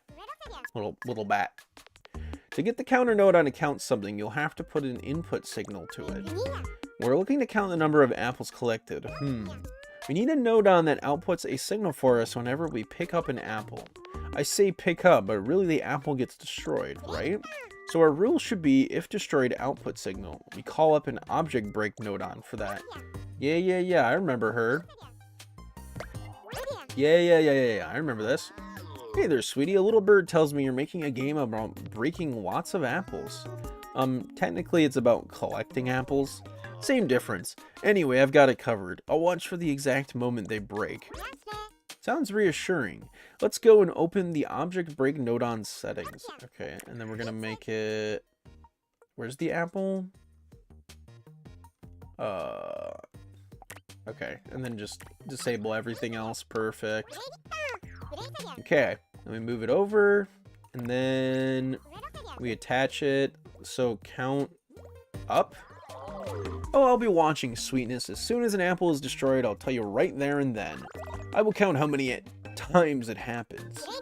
And that about does it. Our apples collected counter should now be fully functional. Let's see what's happening on the game screen. Call up a number object nodon. Oh. Yo. Delighted to be working with you, my friend. Wait, so we have to, like, physically move this on the game screen? This is so weird. Notwithstanding technical difficulties, I will display the number that the objects on the game screen have input. Simply tell me the number that you want me to display and I will show it to you the best of my ability. Let's make our eloquent friend a bit smaller and put it somewhere that's easy to see on the game screen. Dude, this is so weird. Okay, time to open the settings. Under properties, we should enable visible? Okay, it's already... Okay. Change the color. What the hell? We can change the color of the number too, so go ahead and open the text color. This is insane, dude. I think 1 digit should be enough for us. So please set the whole number digits to 1. What the hell? Let's set the Y position to about 0.60. And then that's it. Now we link the counter nodon and number object nodon together. This is fucking crazy.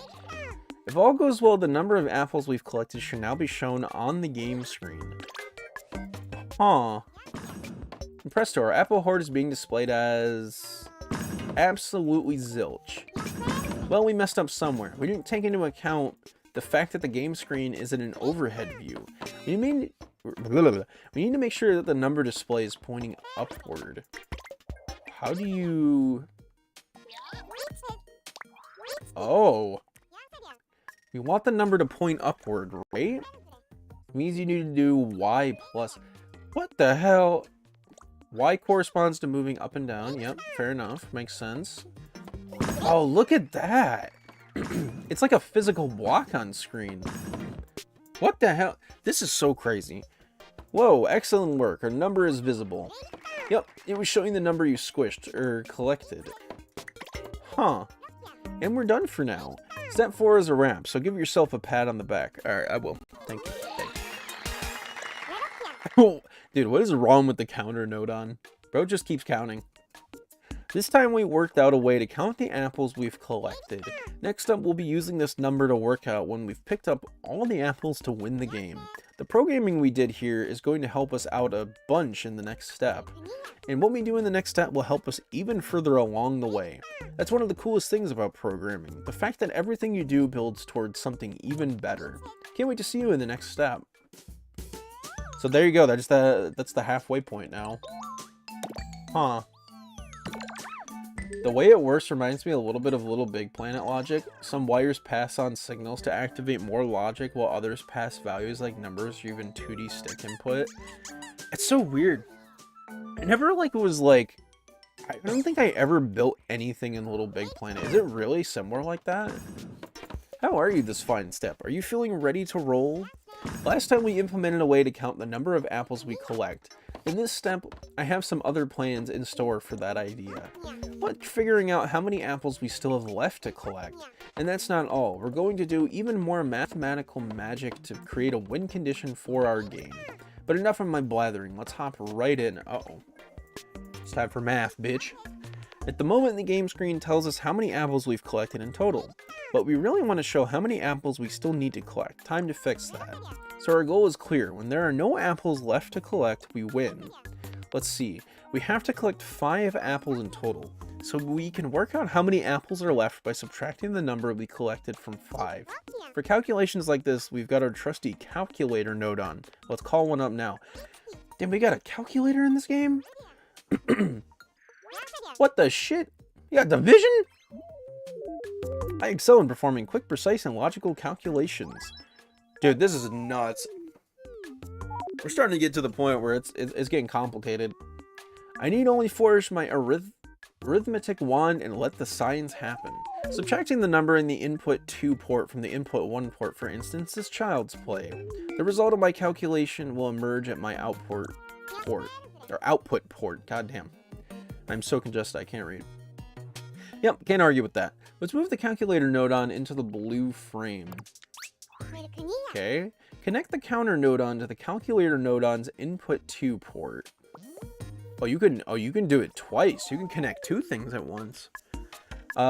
This value is the number of apples you have attained. Now I will need a number at my input 1 port if you would be so kind.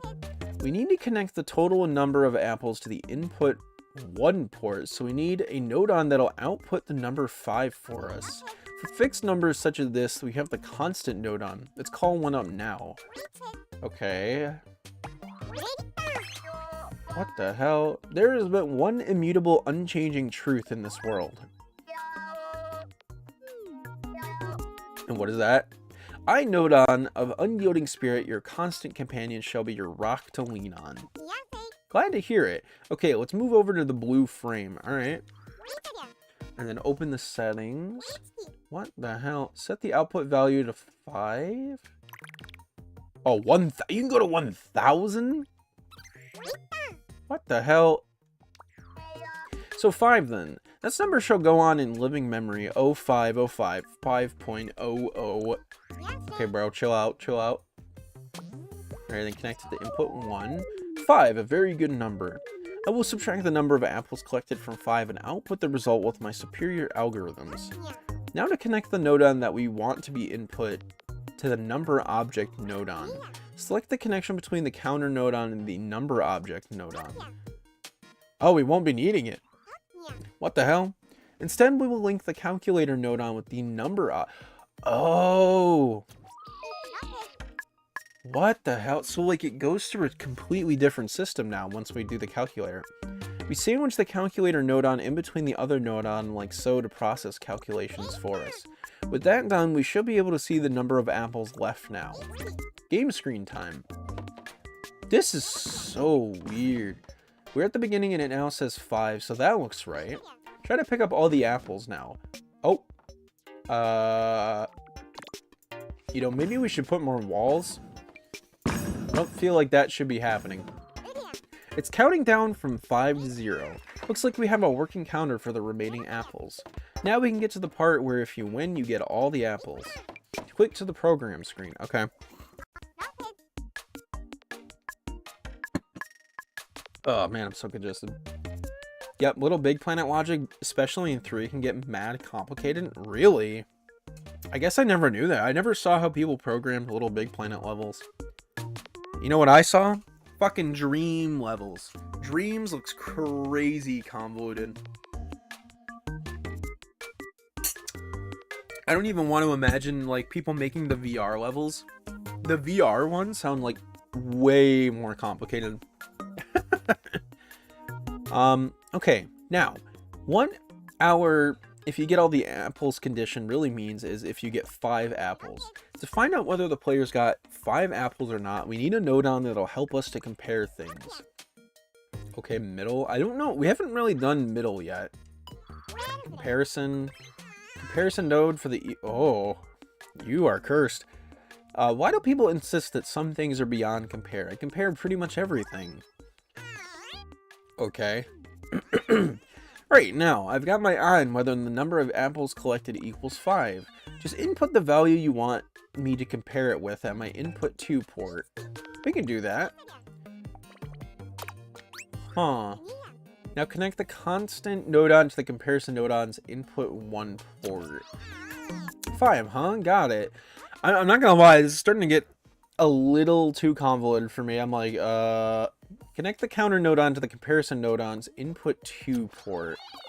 Number of apples collected. I am all about that. Okay, I'll compare the number 5 with the number of apples collected, and when they match, I'll output a signal. Cool, so now we'll know when the player's collected 5 apples. With all this in place, we can celebrate when 5 apples are collected. I'm thinking party poppers. Party poppers are in effect, so it looks like it's finally time to call in the life of the party effect nodon. Bro, I thought that was a joke. We genuinely have a nodon for that? Oh. Hello, stranger. Great to see you. This is a lot, man. Holy shit. I'm Effect Nodon, and I'm here to entertain your socks off. When you want me to set off some party poppers when you finish the game, right? The party's gonna be popping. Yeah, sorry, I tend to pop off with terrible puns whenever I'm in a bad or party mood. Oh my god. Yeah, we asked for party poppers, not party stoppers. Now move it into the corner there. Damn, bro. Bob says shut the fuck up. So let's connect the comparison nodon to the effect nodon quickly. Damn, Bob said I wanted to get out of here. Get me away from these people. And now the party popper effect should go off once you've picked up the 5 apples. Do I even need to tell you where we're headed? Hint, it rhymes with shame, shrame. Shmame, shrame. So does this show on screen? We didn't really program it to show up on screen. Oh, it doesn't even matter. Yes, the party poppers went off when you picked up the last apple. Still, I feel there's something missing. Party poppers alone aren't quite cutting it. This is a big moment. We've won the game here. It wouldn't be right without some kind of sound effect, too. Was the party poppers not a sound effect? Let's make some noise. Let's call up a play sound nodon. Holy shit, this is insane.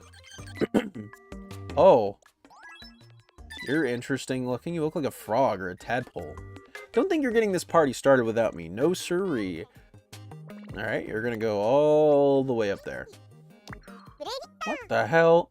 Here in the settings screen, we can choose what sound our play sound nodon will play. This time I'd like you select a voice. And then, yeah. Oh. That's the kind of sound we want to liven the mood. Okay, you can close the... But I kind of want to hear more of these sounds. Like, what the hell is terrified female? It sounds hilarious. I want to do that. Connect the comparison nodon to the play sound nodon's play port now, please. Okay. Let's head over to the game screen. Alright. Let's see what happens. Hooray! Yay, awesome. We've nailed it.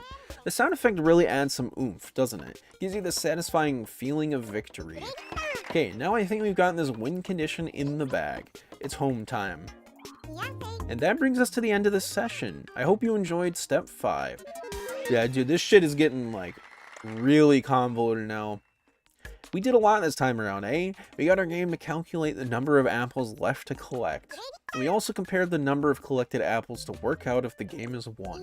Next time we'll be introducing some things that'll make the game easier to play. Catch you later. Okay. 3 steps left. Okay, we might actually use Alice's guide. If it gets really confusing at a certain point, I might have to consult the guide.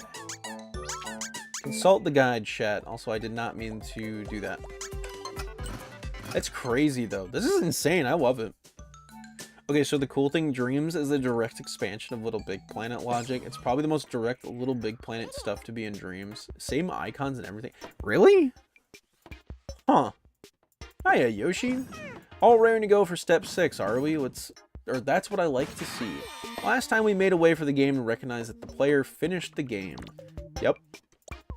This time we'll be adding some things that'll make the game easier to play. First, look at the game screen.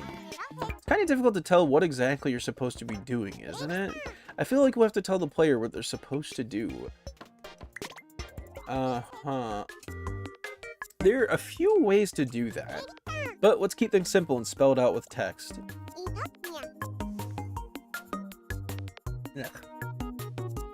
Honestly, the funny nodes are a good break for my brain after spending so much time coding an emulator this week.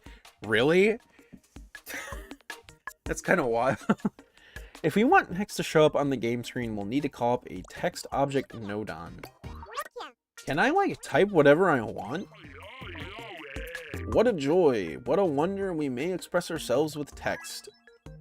You're an artist. Bro's got that Mario Paint. He's got that Mario Paint fit. Through text, shall we leave our words to the player and aid them in their gaming endeavor? Okie dokie. Time to write some informative text to the player that tells them what they need to do. Okay. Please say I'm allowed to type whatever I want. Please say I'm allowed to type whatever I want. Oh! Yeah. Okay, all done. Did you enter get the apples? Bro, I didn't even type nothing. We've got a few more settings to adjust. Wait, I didn't type it. Oh. Game is not gonna like that I did not type that. It is not gonna like I didn't type that at all. Oops. Oh well. Just default text, who cares? Just text object? Oh, hell no. Hooray, our text is legible. Now we know what you're supposed to be doing in our game. Okay, what's next? We can't really tell what this number here is supposed to mean, can we? Let's clear up the confusion. Can you not? Just put 2 and 2 together. Alright, select the text object nodon, copy it, make it a bit smaller and put it next to the number object nodon. Okay. And then we copy that. And then we'll do number. Number. Yeah, dude, I'm not fucking putting the text they want me to. Number. Dude, we're making peak. Hey, looks like the text we set is displaying A-OK. There shouldn't be any doubt about what that number means now. I see you went ahead and finished the game already. Perfect timing. Players who want to try, or another try, would probably be expecting a way to redo it at this point, huh? Let's streamline the process and make the game automatically restart when the player wins. Okay. It's time to call up the retry nodon. Okay, I remember you. And slap it into the blue frame, alright. Now you can build launch day cyberpunk. Hey, you know what? Bet, I'm gonna do it. Oh, I'm so embarrassed. What's wrong? You know timer nodon? I sort of misheard the name and thought it was rhymer nodon. So it was all like, you're no fool, stay in school, and I got the weirdest look. I want a do-over. It's never as bad as you think. Well, almost never. Anyway, let's call up timer nodon. Bro, I love that Bob is just like, alright, let's just move on, please. Why are you talking to me? Seriously, who mixes up timer and rhymer? I'm not mad because you got my name wrong. I'm mad because it's such a stretch. Sorry. I'm not that bothered, really. There's no need to apologize. Just try to remember my name. All's well that ends well, I suppose. Let's slide the timer nodon into the blue frame. Bro, they got some beef. They got some true beef going on. Alright, let's set it to 2 seconds. And close that out. Connect the comparison nodon to the timer nodon's input port. Okay. We also want to connect the timer nodon with the retry nodon. Okay, so now 2 seconds after you finish the game, it should restart. Huh. I can't get over number. Okay, cool. And just like that, we're back at the start. It's much easier now, isn't it? I mean, we still have the possibility to jump out of the box, so it's not perfect.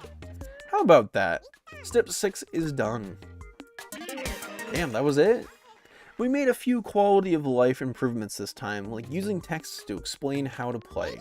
We also added a way to retry the game after you finished it. Next time we're going to up the ante and add some teleport traps to keep you on your toes. See you in the next step. Ooh. Adding objects that kill you. I'm down. I'm down, I'm down. Hiya, ready to roll up your sleeves and work on step 7? In the last step, we added some on-screen hints to tell the player how to play the game. Can you please try beating the game for me? Okay, bet. Watch this shit. Speedrun. Speedrun. Nice, I like the way you roll. And our retry feature is working as intended. It's fun enough as it is now, for sure, but I think we could still do better. You know what this game needs? More spice. How about this time we make some obstacles for our player to overcome, like some teleport traps, for instance. Okay. Now, how's that gonna work? Now, how do you make a teleport trap? I'm very glad you asked. We simply enlist the services of a very talented teleport expert, Teleport Object Entrance Nodon. That is a mouthful of a name. Oh. Oh. What the hell is wrong with you? It was you who summoned me to this mortal realm. Bro, you good? You sound like you're dying. A power can reach the beyond the veil, a feat no normal Nodon could achieve. Thus, I can pass objects into the realm of subspace should you desire. Did you say subspace?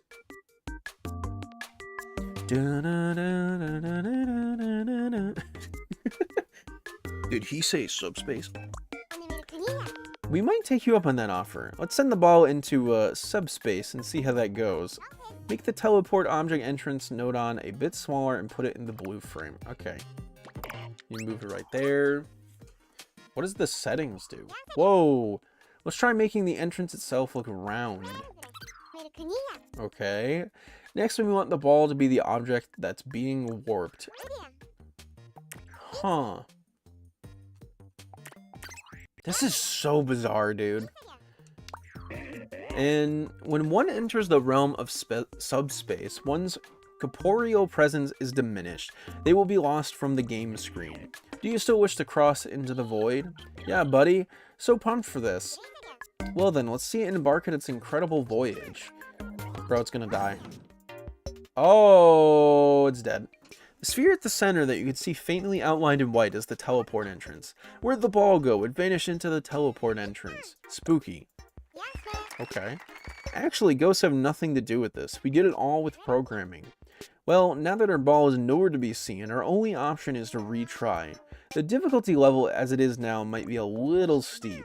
Maybe after the ball vanishes, it should reappear at the start point. Okay. More specifically, when the ball enters the subspace realm, we need to make it come out again at the start point. We've already got a warp entrance. It shouldn't come as a big surprise to hear that it's also a teleport exit. Or there is also a teleport exit. Call up a teleport object exit Nodon and let's see what we can do. Okay. Yeah, I did see there was an opposite teleport object. Was it you who summoned me from the astral plane? You're very interesting looking. Let your desire be known. I can instantly manifest any object whose material form lies in subspace. You need only position me at the place you wish the objects to reappear. Well then, let's place the teleport object exit Nodon at the starting point. That is a mouthful. And of course we want to check it out on the game screen. So I'm assuming we can edit them to be invisible at some point. The white rectangular outline at the start point is the teleport exit. Try moving the ball into the teleport entrance. Oh, did you see that? The ball came out at the start point. I guess that means we're done with the teleport feature. Although it's a bit difficult to tell what it is exactly that you touch to trigger the teleport. Let's make it easier to recognize visually. Okay. We can use the fancy object Nodon to place a hoop at the teleport point. What the hell is that? A hoop? Oh. Alright. So the ball keeps warping back to the start like music on loop. On a loop like a hoop. What a marvelous metaphor. Huh. So, enable visible? So what does that do? Now let's place another hoop right at the start where the teleport object exit Nodon is. Okay, and then just drag it back over. This is so bizarre. It'd be great if we can make it look like it's attached to the wall, don't you think? I guess? 90 degrees? Alright. My voice is dying. That should have rotated it to line up with the wall. Okay. Time to see it on the game screen. Oh. Can we make the, like, wire thing invisible, though? Yep, our hoop is looking pretty hoopy about that. There's probably no need for us to see the white outline of the teleport anymore, is there? We can make that invisible on the program screen. Oh. So our plan is to hide the teleport point's appearance. Okay. Sorry to the Nodons. You're just ugly looking in my game. I gotta get rid of you. I am here in mind, but not in body. A strange experience. We ought to hide the teleport exit as well. It's so weird that they're like stacked on each other like that. Even without corporeal form, my power persists. Let's check it out on the game screen. Yeah, that looks sick. I'm not gonna lie, man, that's pretty sick. The white teleport lines are nowhere to be seen. Good job. Having just one teleport trap doesn't really generate the level of excitement we're hoping for, though, does it? We want action, we want nail-biting suspense, and for that reason we're going to throw in some more.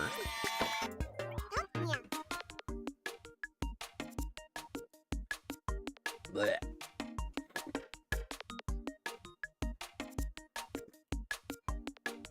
Ugh. Ew, so congested. Holy shit. Hopefully the stacking doesn't get too confusing.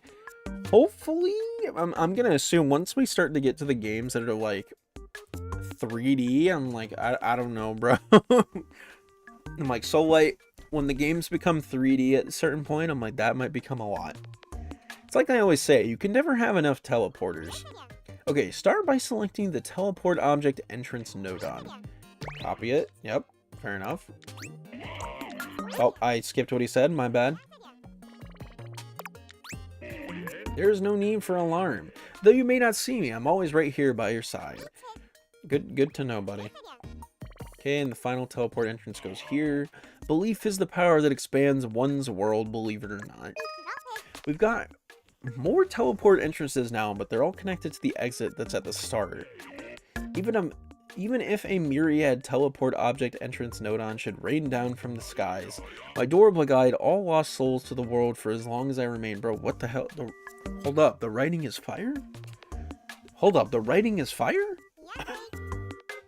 Gonna need a whole bunch of hoops, huh? Okay. Yep, makes sense. Copy and paste. About all the same stuff we've been doing. I didn't mean to skip that, by the way. You better slow down when you come this way or somebody's going to get hooped. Hold up. Stop spitting. Hoopy doop. You're not going to get past me. Okay. There you go. Honest to God game. Oh my god, I died. Look at all those teleport entrances. I remember back when all we had to do was roll the ball into the apples. Now we've transformed our level into a real gauntlet that you'll have on the edge of your seat. Take it on if you dare. Okay, shit, watch. First try, first try. Definitely didn't die. Yep, first try. Well, that was really well done. You made it through. Okay, let's go on over to the program screen. How about that? It's time to close the door on step 7. Damn. Well done. This time we spiced up our level with some tricky teleport traps. We're nearly done with the whole lesson at this point. Next time we'll be adding the finishing touches for that final bit of polish. We can give it some background music and that'll be that. Alrighty then, see you in the next step. Are they actually going to let us program our own music? That's kind of wild. I'm really curious how the music is going to work. Huh. Interesting. I don't know. I'm really curious to see this. Glad you could make it, Yoshi. Here we are at the final step of On a Roll. This time I'd also like you to add some of your own personal flair. Okay then, to the program screen. We still have a bit of late work to do before we can change the game's look though. It's time to call up a certain nodon that can meld the world like putty. World nodon. Oh? Okay, we saw this last time and I had no idea what this was. Oh, you're cute. We like that look in your eyes. It is a look of great resolve. Huh. Let us go forth and create the world you envision. World Nodon here has the power to change the shape and appearance of the game screen. We can test it now by changing the floor texture. What? Then open world appearance. Huh?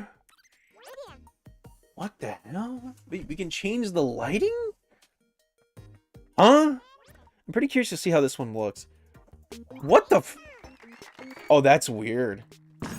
Oh, that's weird. Hey, that's a lot different from how it used to be. Changing the world appearance with World Nodon lets you completely alter the mood of your game. Okay, next up we need to put in some background music. This is so weird. If they have a Mario Paint style mode, that would be so sick. I really hope so. I've actually never seen anything on this game apart from like the custom levels people make. Have you seen any of this stuff, Soleil? Have you ever seen anything in depth about this game? Because this is my first time seeing it.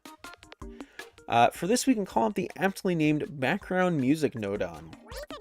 Okay. Oh, shit. Yeah, baby, are you ready to amp up this joint? It's been a while, but now we're back in style.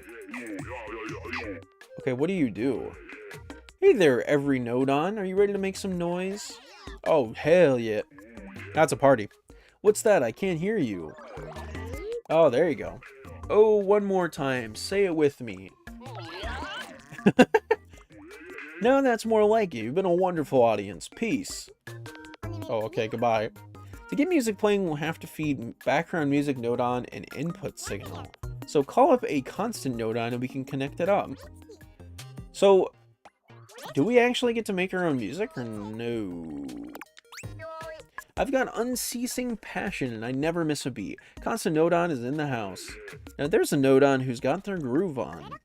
Connect the constant Nodon to the background music Nodon's play port. Funky, now let's bop on over and check out our track. Oh shit! Yo, it's funky in here. Dude, it's funky in this bitch. That's a nice upbeat tune we've got going. So there you go, adding background music is as simple as that. Of course, the background music Nodon has a much bigger repertoire than this. Oh. I was gonna say, show me. Oh, okay. Do you hear the music? I think we should try changing it to something completely different. Okay, theme. How about steady? Okay, so I'm curious. Nah. Dude, I refuse to believe there's no way to make your own music. There's got to be, like, people do some fucking weird shit with, like, maybe, like, background noise with different Nodons or object Nodons that, like, can make sounds that make a coherent song together. I don't believe it. See the music change. You can also combine the melody, main accompaniment, I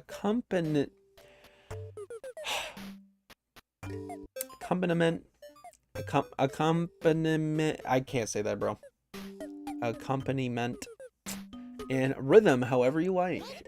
Mix and match them to come up with your own creations.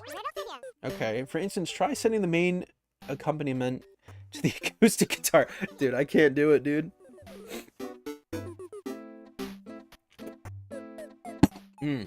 Lovely.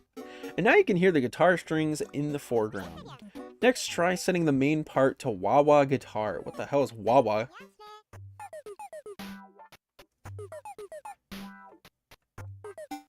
Oh, okay, it's funky. The guitar made our music start to sound a little more out of the ordinary. Now try the main part to silent? Now our wah-wah guitar is gone and there's no main accompaniment to playing at all. Let's set the sub-accompaniment to silent as well. Now you've got a whole background track with only a melody and a rhythm. You can adjust the tone and number of instruments like this and tailor your track exactly to your liking. Okay? We should quickly go see that the music definitely changed on the game screen. Huh. There it is, the music we've all been waiting for. So it's like a chiptune beat, alright. Not the actual game making stuff, I'm also pretty blind to it. Yep, so we both are blind to it. The next part is entirely up to you, Yoshi. You can change the world appearance to anything you like, get creative with the background music, maybe add text with the text object Nodon, really make it your own. As soon as you're finished with the tweaking, just hit the done button. Are you ready? Then start programming. Alright, bet. Let's fuck around. What do we got? Let's do... Ooh, let's do nighttime. What the hell? Neon? Oh, this is weird. We'll do grass? You know what? No, let's do tiles. Dude, this is weird. Alright, so let's do...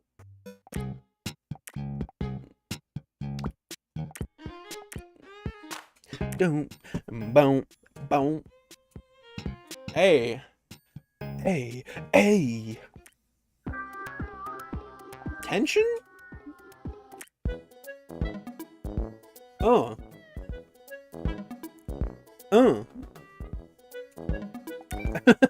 This is crazy. Ooh. Dude, what the f... God damn. The music in this game is crazy.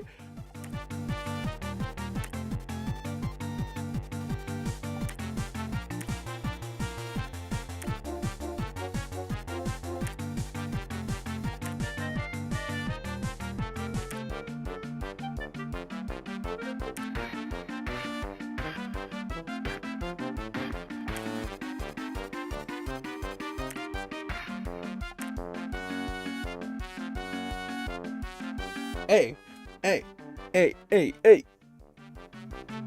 Oh, that's perfect, dude. That's perfect. Oh, I want to see. Okay, hold on. We can change the color of the ball, I feel. Color of the ball is like really hard to see. All right, let's do you, then we'll color you. You know what? Let's do lime green. It's my favorite color.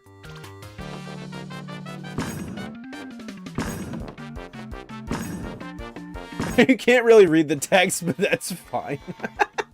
That's actually sick. I fucking love this, dude. It came out good. What an interesting game. This is such an interesting game. Yeah, I'm done. It's funny how quick the vibes went from Pokemon Battle to Bad Piggies, literally. All done? Is it time to see the finished product? Go on, then show me what a roll looks like with you at the helm. Alright, watch this shit. Oh, you're really serious about this. It just screams Yoshi. Well then, that about does it. Honor Roll is ready for its official debut. How amazing is that? Come on, I'll see you over at the program stream. Hold on, I'm not done with my game. I'm still playing, bitch. Hold the phone. Thank you, alright. There you go. Ooh yeah, you ain't just on a roll here, you're on a rock and roll. So proud of you. Your calculations afford me incremental joy. Your text has touched the hearts of many, and I pray your game does too. I know. Thank you, text object text. Your odds are not tilted in your favor in this game. Sweet game, buddy. I'm so hyped. There's sweat dripping from my eyes. To manipulate subspace with such skill. I'd say it before, and I'll say it again. You've got style. I love that they just talk to you. Why is the game alive? We dealt with a number of tricky aspects this lesson. Tilting, making calculations, comparing values. But you breezed through it all like it was nothing, Yoshi. You really are a natural. I hope you're looking forward to the next lesson because I certainly am. Okay, let's add Honor Roll to your My Games list. Once again, well done. Give yourself a huge pat on the back and I'll see you back at the menu. There you go. It has gone gold, bitch. I wish Unreal Blueprint nodes were nice to me instead of making me feel pain. I wish when you were working on something, your work just talked to you and gave you little pats on the back. Good work on getting Honor Roll to gold. Congratulations. That's your second one now. I must say, you're moving through the lessons at a great pace here. Alrighty, let's add Honor Roll to the My Games list. There you go. Okay, so you added Honor Roll to the My Games list. It's a game that uses the Nintendo Switch console's features to the max. I want to ask a few of our friends to play it and tell you what they think. Feedback is a really important part of a game design process, you know. Alrighty, see you at Lesson 3. Don't miss it. There you go. Oh. Huh. Very interesting. I feel like holding off on the online stuff.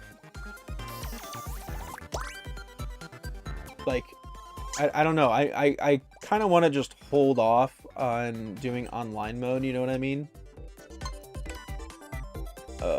70 minutes, 80 minutes. Oh, God. 90 minutes? Holy shit. That's wild, dude. Alright, we'll probably do, I think, like, maybe 2 more lessons today. I think, like, 2 more lessons today, and then that'll probably be about it. Perfect place. So, for right now, let's do a checkpoint. Actually, hold on.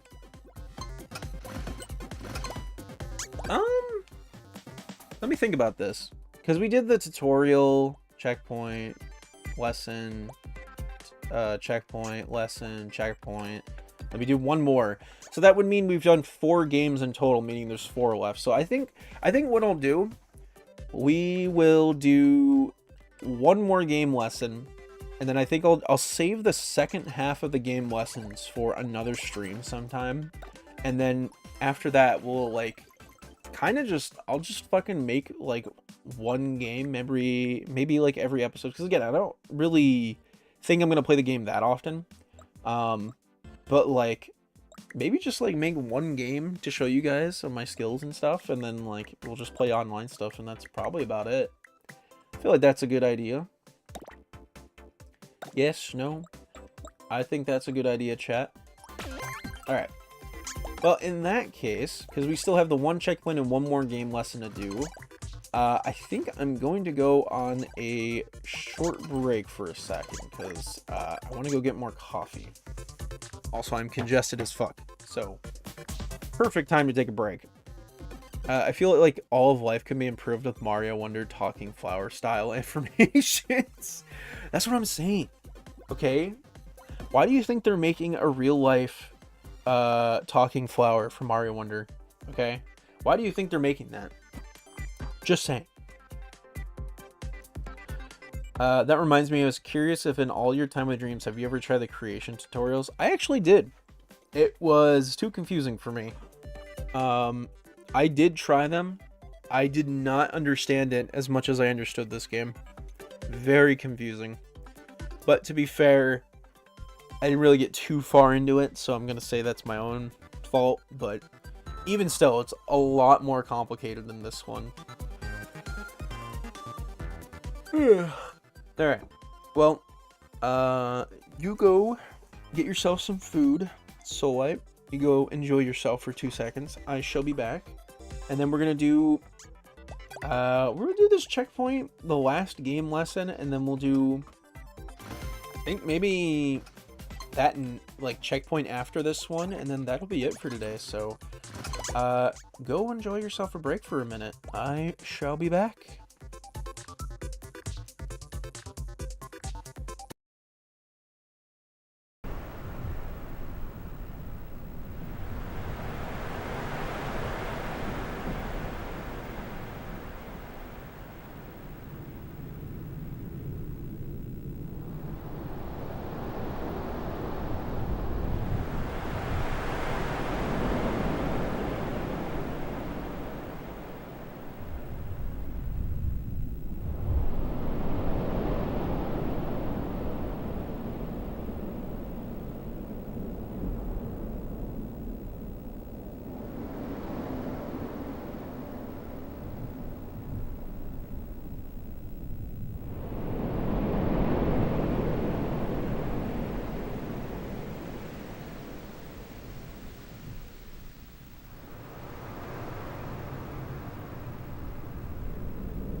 Whoa, dude, I'm back.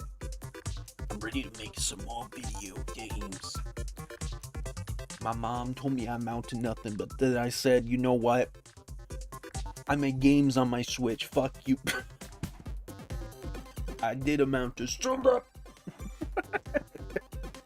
Anyway, I'm back. And I grabbed a cough drop, dude. I got some more coffee. I grabbed a cough drop because I was like, dude, I'm so congested today. It's not even funny. So, just to reiterate what we are doing for everyone who was not here before the break, we're gonna be doing this checkpoint. We're gonna do this next game lesson, and then we're gonna do the checkpoint that follows this said game lesson, and then we're gonna leave the last 4 lessons of the entire game for the next stream because I do not want to get burnt out. And you're wondering, Yoshi, how the fuck would you get burnt out for making the game? Do you not see how long these lessons are?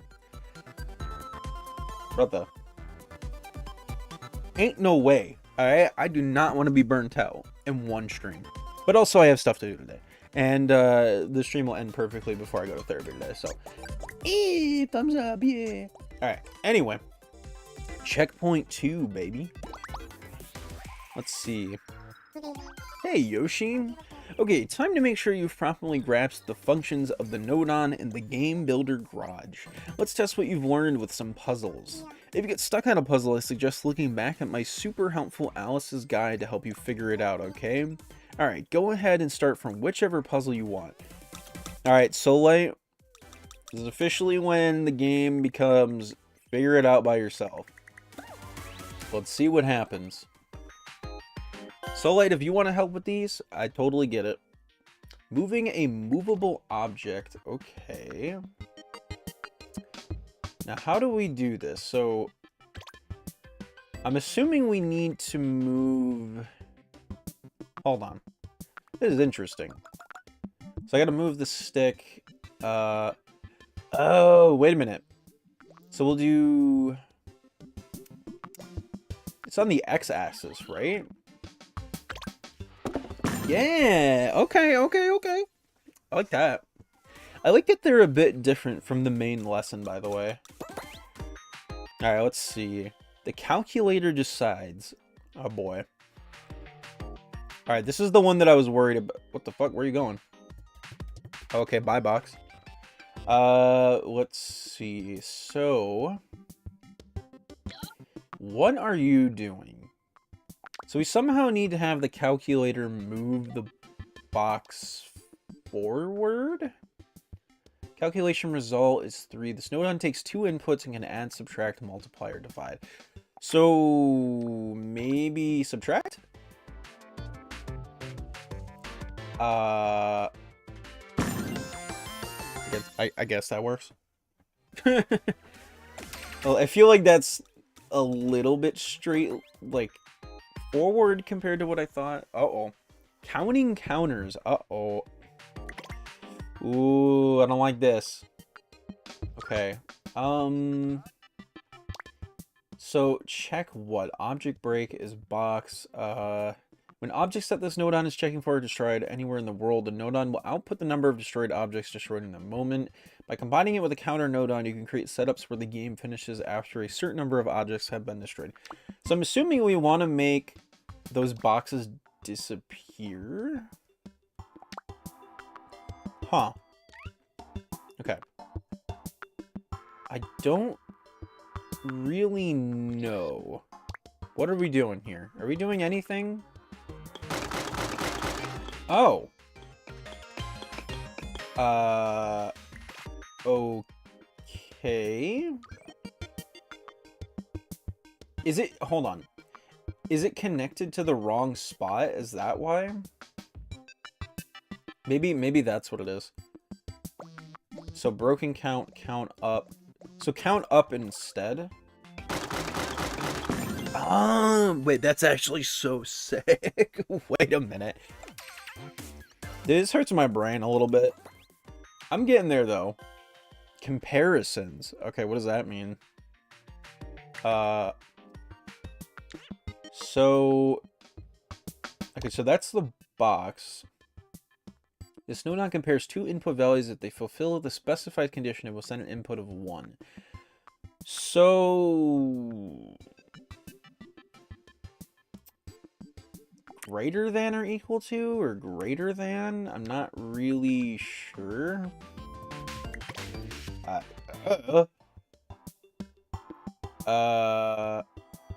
can't move my character, by the way. So that's interesting. Interesting. I can't move the character. So maybe instead of making it equal, we make it less than.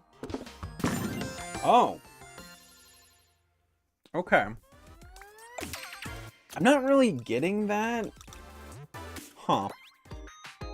Okay, then what about this one? Teleporting etiquette. Or edit. Shut up. Okay, this one I remember. So you need to teleport to person. It worked because it activated when the comparison was true. Oh boy. Because 1 is less than 2, it switches on. Damn, that hurts my brain. Like I can understand what you're saying on a simple meaning, but I'm like, I don't get it. Nice, I can see that you have a deep understanding of how all the pieces work. In programming, it's crucial to know how to stop and take a look at what's actually happening. I hope you can keep building your understanding with my guide and the puzzles. Okay then, to the next checkpoint. See you there. Bye, Alice.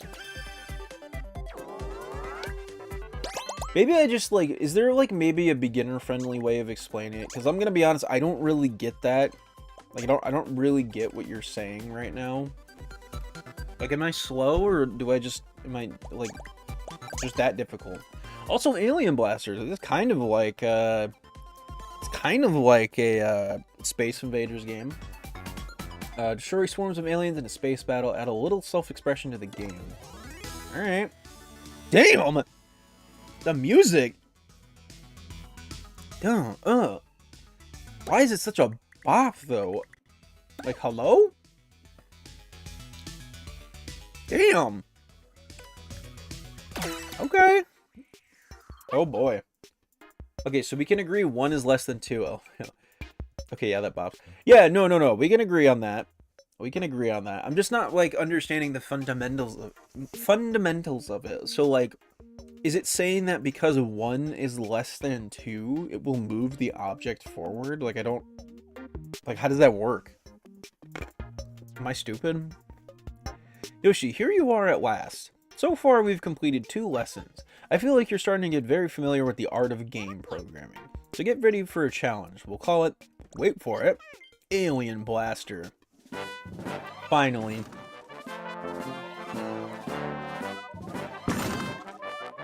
This game kind of looks like ass. It looks really slow. I'm not gonna lie to you. Chad, I didn't want to be mean to Bob here, but I'm like, this game kind of looks like ass. Space, you could travel through it for 1,000,000 years and never get to the end. That's pretty big. If you were traveling through it, though, you might find some pesky aliens blocking your path, and that's the inspiration for our game. To be more precise, we're going to make a side-scrolling blaster game. Okay. So obviously, first thing, we need to make the game screen. Time for a bold pilot to make a debut. For this, we'll call on the UFO Nodon. Wait, we have a specific Nodon for a UFO? Oh. Greetings, Earthling. Take me to your leader. Haha, I always wanted to say that. You know what? I need you to shut up, bro. When you had it set to greater than, the node was asking itself, is 1 more than 2, which it isn't. You can think of the comparison node as just asking a question, and when the answer is yes, it activates. Oh, okay. See, that's what I wasn't understanding. I was like, well, why specifically does it activate? Because no shit, 1 is less than 2, but why does 1 is less than 2 activate said program? I don't understand that. That makes more sense. That's a better way of explaining it. It's like the answer to the question activates said program because it's an if, and then so what's the term? It's an if statement, and then it's like if it does this, then it does that. Does that make sense? I forget what the terminology is. Good to meet at last. Word on the if then. Sorry, yes, that's what it is. Sorry, I'm having a brain fart. If then is correct. Good to meet you at last. Word on the space grapevine is that you're quite the programmer. Getting a look at you now, I can see why. But you can't see me? I ain't got that Switch 2 camera. You can't see me? I have no doubt that you'll see through this. Or see this through. You're a mighty earthling indeed. What an endorsement. Dude, I've never been glazed by a UFO before. That's kind of wild. As you might expect, a UFO appeared a floating UFO. The aim this time around is to make a side-scrolling blaster game. So let's have our UFO face to the right. To the program screen.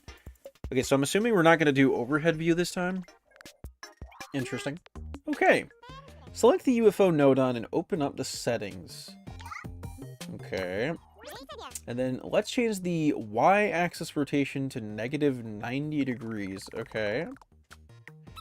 Gotcha. Next, we want the UFO to stay facing right. To do that, we should set the turning speed to 0. Okay, makes sense, makes sense. Aha! Now I know exactly which way I'm headed. Alright. So now he's going to always face to the right. The UFO is now facing right. Now our UFO is primed and ready to travel to the right. The next task is to actually have it move around to the program screen. Okay. To get our UFO moving, let's call on the services of the stick nodon again. Can you go to the input, stick movement, left, right, and then call up the stick nodon? Yep. Easy. Left and right. We're gonna need to set up and down, though, too. Boing, good to see you again, Yoshi. Reporting for duty, ready to wiggle. Alright, and then we do this for the left and right motion. Oh, something's twitching. Can I move? Hooray! Whoa. That's so bizarre I can't turn around. We've got movement, cosmic. Next, let's get our UFO the ability to move up and down as well. See? I told you it was coming. Yep, here we go. And then we need stick movement, and then up and down. Boing. Wiggling up and down this time, eh? There you go. Forward, backward. What the hell? Yeah, this is going to be so great. There you go. Move the UFO up and down. See, it's moving up and down. Thanks to that, the UFO can now move in any direction. When you're all done floating and zipping around, I'll meet you back at the program screen. Okay. Next, we're going to determine how we're going to view the screen during gameplay. Call up the game screen nodon like so. Alright, and game screen. I'm trying not to read the instructions as much because I kind of want to figure it out myself. Try to practice with my brain. Also, hold on.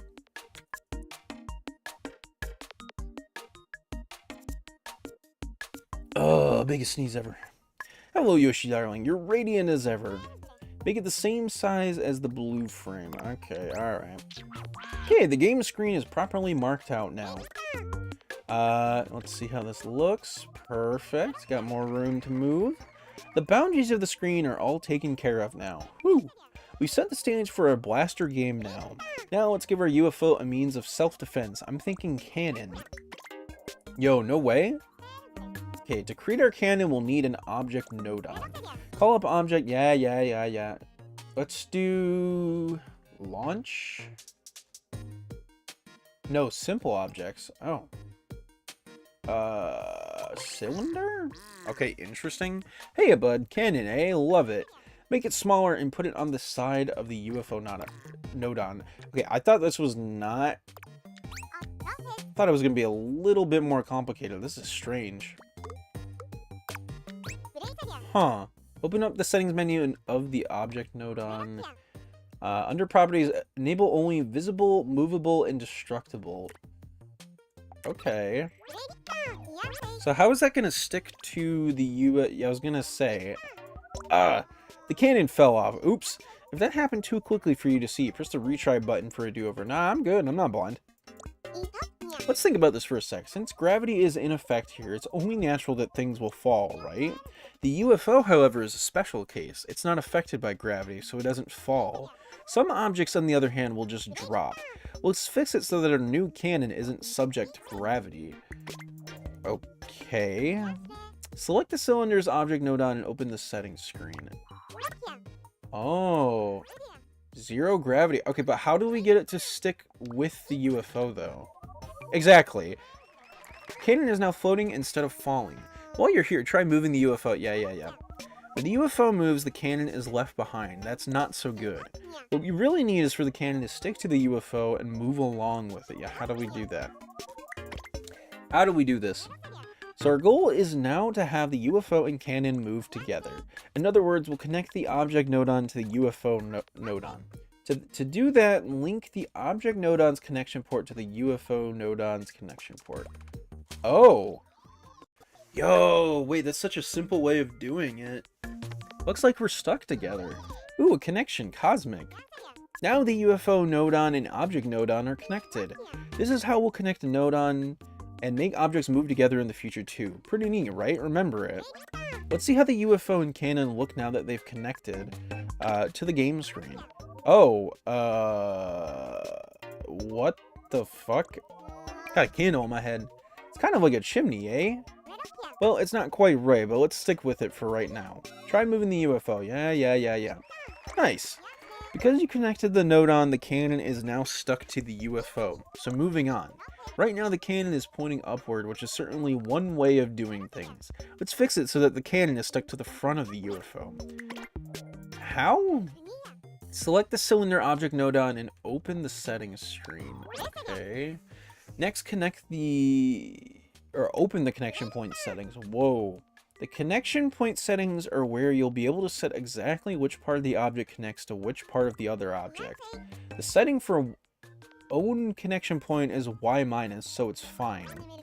The setting for the target connection point needs to change though. Change it to Z-. Oh. Yeah, this is a lot. Now that we've configured the connection points, the cannon should be on the front of the UFO. Let's take a look. Wow. I didn't even connect it to the other nodon box. It just like it's stuck on it. Hey, it worked. Cannon is on the front of the UFO just as it should be. Now try moving. Yeah. It's staying in place when the UFO moves too. Very good. With that, our leading character, the UFO, is complete. And there you have it. Step 1 is clear. Damn, okay, but it didn't shoot though. Okay, I'm assuming that's the next step as we make it shoot. This time around, we learned how to connect things. We saw that if you make use of a nodon's connection port, objects can be linked to each other on the game screen. So what's up in the next step? Well, next time we'll arrange it so that our UFO's cannon fires projectiles. See you then. See you in 2 seconds. Oh, dude, there's 10 steps on this one? Holy shit. I just realized. Whoa. It looks like a funny nose. Listen, you're a funny nose. I don't want to hear it. No, I'm just kidding. So what? I'm joking. Please don't leave. Please don't unsubscribe. So like. Wait. So like, you know what's your equivalent of like keys? Like keys jingling? I'm gonna call you out on this. So like, you know what's your equivalent to keys jingling in your face to get you to come back?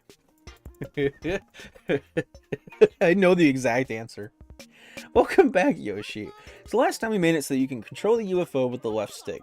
We also connected an object nodon to our UFO to serve as a cannon. So our brave UFO pilot is pretty much done. And this step will be adding in a crucial element of any blaster game. And that's the means to blast. We'll be creating a setup to fire projectiles from the cannon. Oh god, what? Fucking animal well. Jingle, jingle, jingle. Animal well, jingle, jingle, jingle. Jingles animal well in your face. I know exactly what you would want. You'd hear animal well and you'd be like, you'd be all over that. Don't even lie. You didn't even say no. You just said poof. I already know it. If it's firing projectiles we're after, the first step is to call up a launch object nodon. Go to objects, launch, destroy. Okay. Launch, destroy, attract. And then launch objects? Sure. Okay. Oh, shit, he's back. Making a blaster game, are you? About time. Finally, a chance for me to go blammo. Because that's what I'm here for. If it goes power blam, then it's my jam. Okay. Make it a bit smaller to go into the blue frame. Bro was tiny. Bro was tiny. Oh, you shrunk me down. Well, I might be small, but I've got a big roll. Ultra concentrated boom. That's 5 big booms. Boom, boom, boom. I can't wait to get blasting. So I started blasting. Okay, let's check that out on the game screen. You know, I hate to tell you this, that is not following me. As you can see, little projectiles are firing out. All well and good, but try moving... Okay, I wasn't done. See what happened? After you move the UFO, the projectiles weren't coming out of the cannon anymore. To keep the projectiles coming out of the cannon, we'll need to connect the object. Yeah, that's kind of what I assumed. Connect the... Alright. Here we go. My brother got blasted by an enemy ship. God damn it. Fuck. Ah, object Nodon, my comrade in arms. Let's connect. Oh, connecting up, are we? Great idea. Let's see how that looks. It's gonna shoot up. Nope. Okay. I'm not gonna lie, that's kind of funny looking. Why is it shooting down? Why is it shooting down, dude? Oh, the projectiles are firing downward. That's not so good. Let's forget about that for a moment. The launch point of the projectiles follows the UFO, and it moves now, as it should. Awesome. Our next job is to make the cannon fire projectiles off to the right. Okay. Select the launch object Nodon upon its settings screen, please. Yup. You remember this. Yup. You remember this. Perfect. With our last round of changes, the projectile should be coming out of the end of the cannon. There you go, baby. But now we need to make it so that when we press the button, the projectiles come out. No? Ah, looking good. The projectiles are coming out at the end of the cannon, just as they should. Now try moving. Yeah, I've already done it. That's great. Our projectile firing UFO is complete. Now let's enhance the controls. How about we make it so that the cannon fires with the press of a button? See, that's what I was saying, dude. 5 big booms for your dead brother. Boom, boom, boom, boom, boom. What are those guys even up to nowadays? I don't even know what they're doing now. Did they like stop doing the Costco videos? Like what are they even doing now? I know the Rizzler is doing something. Bro is everywhere. Okay, press B to call up a button Nodon. Okay. Alright, there you go. Now connect the launch object Nodon and the button Nodon. Okay. Yeah, pressing B will cause the projectiles to launch. Woo, fire the cannon. Yeah, bam, boom, pow. Man, you're really into this. You're a Nodon after my own heart. Damn, alright, bro. Get lovey-dovey on your own time. Keep that shit out of here. Oh no, but I can't spam the button. I can't spam buttons. No. That's unfortunate. Probably change the color of that, by the way. You fired the projectiles. Now try holding down B. The projectiles are just coming out in a slow drip, right? Perhaps we could change it so that projectiles are fired continuously when the button is held down. Alright, fair enough. I can do that. Probably gotta set it up. Okay, launch interval is set to 0.10. Yeah! Dude, that's what I like to see. But how do we make the projectiles like not go downward like that? Or is that just like how it's supposed to be with the zero gravity, you know what I mean? Dude, that's so weird looking. A stream of projectiles. But there's something else that I'm starting to wonder about. Press B again to launch some projectiles if you would. After being fired, the projectiles fall downward. See, that's what I said. And that's not so good. We want the shots to fly straight. Let's head back to the program screen and give the UFO's marksmanship a boost. That's what I said, bro. To make the projectiles fly straight, we need to change it so that they are no longer affected by the force of gravity. To do that, let's remove gravity from this world entirely. Time to take control of gravity. Call up a reduced gravity Nodon. Okay. What the hell, bro? You called it last. Hello. Bro looks drunk. He looks drunk. This reduced gravity nodon is just what we need. Supply it with a signal and it'll banish gravity from the level. Let's call up a constant nodon so we can send a signal to the reduced gravity nodon. I appreciate that they do, like, at first I was like not so sure about them repeating the same kind of steps, but like it's kind of like bashing it into my head over and over and over, like this nodon does this nodon does that, this nodon does this nodon does that. You know what I mean? Like, it's starting to make sense in my head. And the constant nodon, ever steadfast gravity or no. Now to connect the constant nodon to the reduced gravity nodon. Here you go. A value of 1. I will output a value of 1. A value of 1. Let this world be all floaty. Okay. So, hey. There you go. Straight as an arrow. Unswervingly linear. I'd say that's a success. It's starting to feel like a real deal blaster game now, huh? Huh. I'm starting to get inspiration for my Space Invaders game. Okay, so step 2 is complete. Yay! In this step, we created a UFO that fires projectiles, and that's a very important step on the road to completing this game. In the next step, we're going to start building the level's environment. See you in step 3. There you go, dude.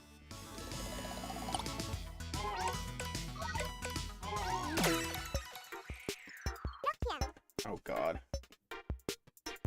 Building the level. Oh god, dude. Need coffee. Welcome back, Yoshi. Here we are at step 3 of Alien Blaster already. In the last step, we used a connection to make sure that the projectiles fired from the cannon, and we removed gravity so that the projectiles would fire straight. And of course, we had to add the ability to fire projectiles in the first place. We got a lot done, didn't we? So what's next? Don't you think it's time we found some enemies to blast? Well, oddly enough, in this step, we're going to build a level with walls and some enemies. Okay.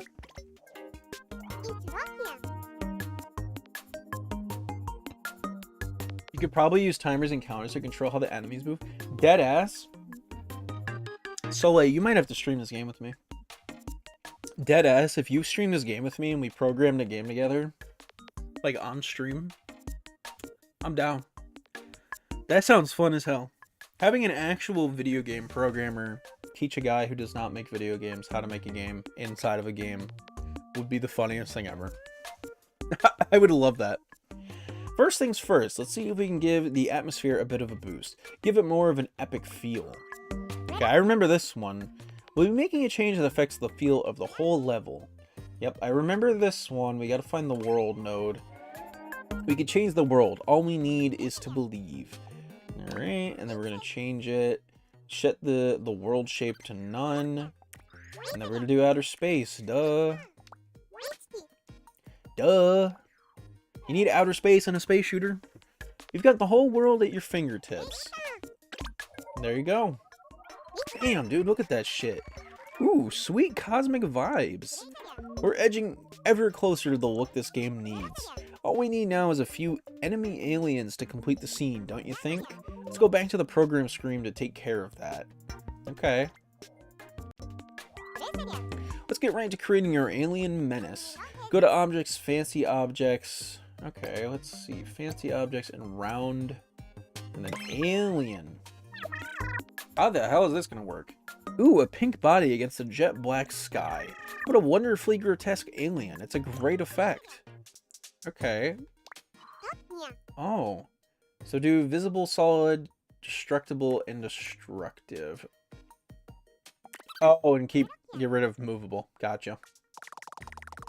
Alright, 90 degrees. Put this back to where it was. And boom. That's crazy, bro. Murdered a whole ass alien on stream. Our fiendish alien makes its debut. If you want to have another try at blasting the alien, just hit retry. Yeah, I know how that works. What skill? You blasted the alien, bro. 2 assassinations in one go. That's crazy. Crazy work. Okay, you destroyed the alien. Hit retry. Bro wants me to just keep killing it. Oh, you broke the alien there. Hit retry again. Oh, run into it. Oh. What a mighty UFO. It crashed into the alien and it didn't even flinch.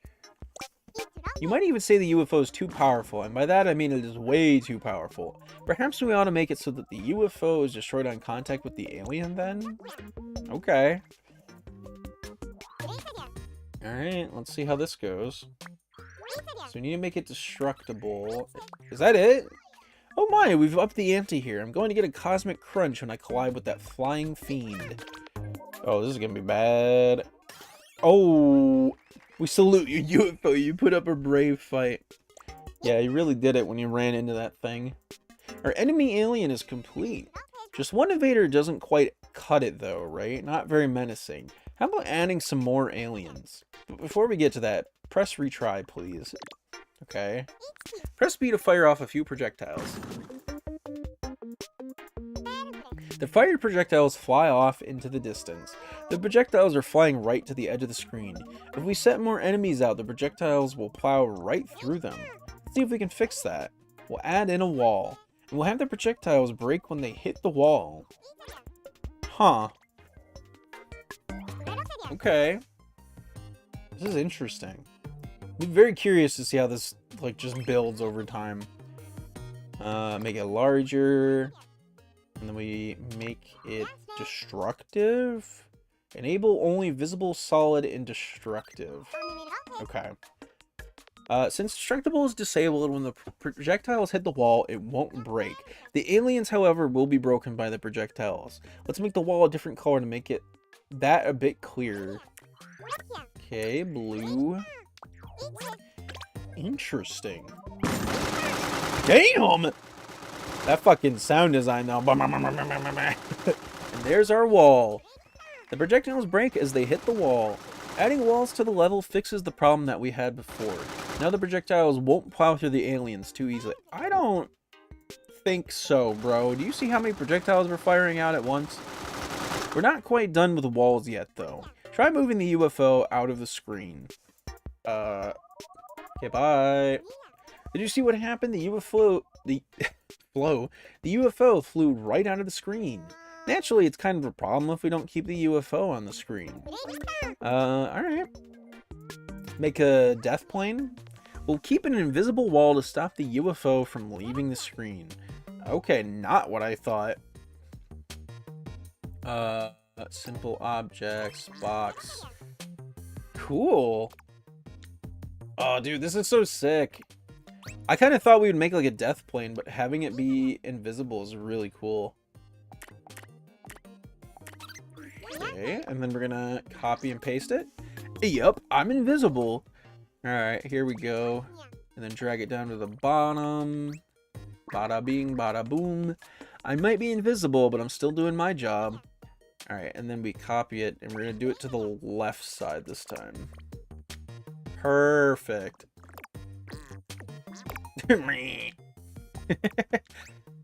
There you go.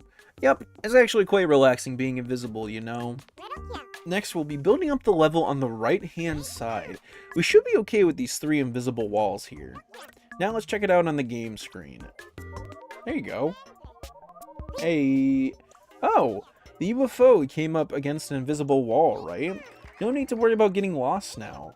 Alrighty, for the finishing touch, let's create a setup to trigger an automatic retry when the UFO is destroyed. Alright, fair enough. Okay, output, retry. There you go, retry, buddy. And then go to middle and timer. Station. Yeah. This is gonna be weird, man. So, just UFO. This is wild. Right, so we want to check if the UFO is broken or not. I got you, hun. Okay. And then next, connect the object break node on to the timer node on, and then the timer node on to the retry node on. And that completes our setup. A broken UFO will now trigger a retry automatically. Alright. Boink. Hey. Awesome. The retry triggered just like it was supposed to. So our automatic retry setup is complete. Yep, so that's right. Step 3 is complete. There you go. The black void of space. That's what I call minimalism. Bruh. In this step, we built up the level with an enemy and walls. And the next step, we're going to make the level a whole lot bigger. I can't wait. Alright. Chat, we're almost to the halfway point of this level maker. Welcome back, Yoshi. Now, just take a moment to behold the vast expanse of space rolling out before you and the fiendish menace that lurks within. Doesn't it give you that exciting feeling that something's about to happen? Anyway, this step will build nicely on what we did in the last step. We're going to build our level even more. Okay, we have to be making it a auto-scroller now, right? First, let's increase the challenge with a few more enemy aliens. Okay. Do that. Oh, you see what I mean? We're gonna make the stage way bigger. Great, let's keep it going like that. Okay, give me another one. Yeah, very scripted where I'm putting them. That's fine. That is fine. A little bit too symmetrical, though, I feel. Alright, I guess we should place another 4 enemy aliens. Alright, give me that. It's too symmetrical, bro. It's too predictable. Like, why is it in a big arrow formation? Okay, that one's not symmetrical. The enemy hovering there looking at you, like knowing it's about to be shot. Shh. Listen, Miyamoto intended for this, alright? That's all I'm trying to say. It's quite the alien horde you've assembled there. So, moving on to something similar, let's put a few more walls in the level. Copy this object node on. Okay. Oh. What the hell? Who the fuck just booted up Pixel Gun 3D on Steam on my friends list? I saw that. Who's playing that game? Based? Based? Dude, Pixel Gun 3D was my childhood, dude. Great work. Lastly, let's add an invisible wall. Can't we just, like, expand the wall out, or do we just have to, like, drag it? Alright, we just have to drag the wall. Okay, we've expanded the level quite a bit there. Let's take a look on that, or at that on the game screen. Wow. You can't go that way. Whoa. Bob's like, what the fuck? What? Where's all that work we just did? Well, all the work we just did was outside of the game screen, so actually it's not surprising that we can't see it. Okay. Sorry, I had to do it. I had to do it. Select the game screen node on. Now make it bigger so that you can fit the whole level in there. Okay, but like, that's maybe a tad bit too big, bro. Let's see how that looks now. I was gonna say, I'm like, that is way too big. You could see the whole level, but things are kind of small, don't you think? It's a little hard to play. Also, if we made the level even bigger than it is now, it wouldn't fit again. But have no fear, because we're going to solve those problems right now. Our solution will be in the form of an automatically scrolling screen. Damn, I died! If we have automatic scrolling, we can expand our level as much as we want. What is the limits? Like, I'm genuinely curious. What is the limits in terms of how far we can push this shit? And by that, I mean, like, the amount of the game screen. Like, how big can they go, dude? To make the screen scroll, we're going to need to put a signal into the game screen node on's export. You see, the game screen will scroll to the right according to the value it receives in the port. Okay, this is new. Let's do constant. I am the constant node on. Friend to the steadily scrolling screen. Okay, flag, counter, random, counter node on. Now connect the constant node on to the counter node on's count up port. Okay. I will count upward, yes. There will be a constant signal supplied to the counter node on's count up port from the constant node on. So the counter node on will count at a fantastic speed. Okay. Connect this counter node on to the game screen's node on's export. Alrighty, our automatic scrolling setup is complete. It can't be that easy.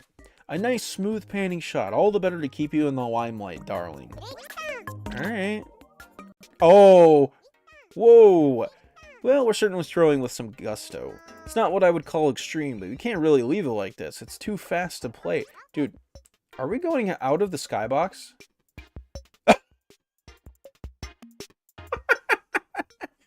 I did not think the game would let me go out of the skybox. That's crazy.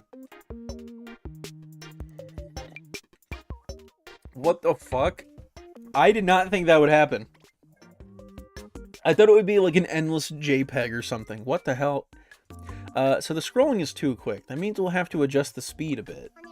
Okay, to do that, we need to lower the value that the counter node-on outputs to the game screen node-on. And I know just the node-on for the job. The map node... The map? The map node-on? Oh.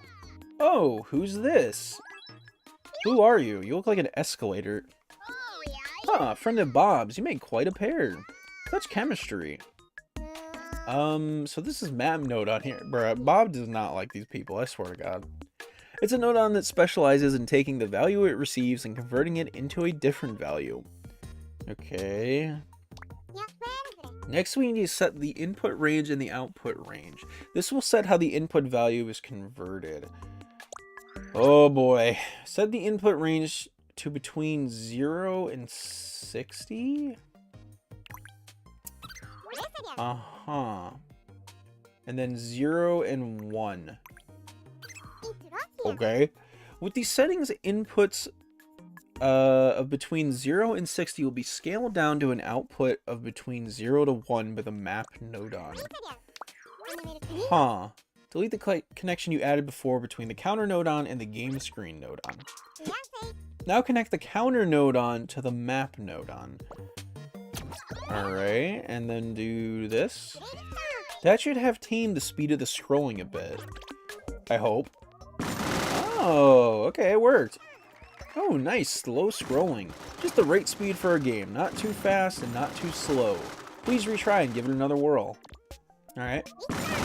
Try playing it through.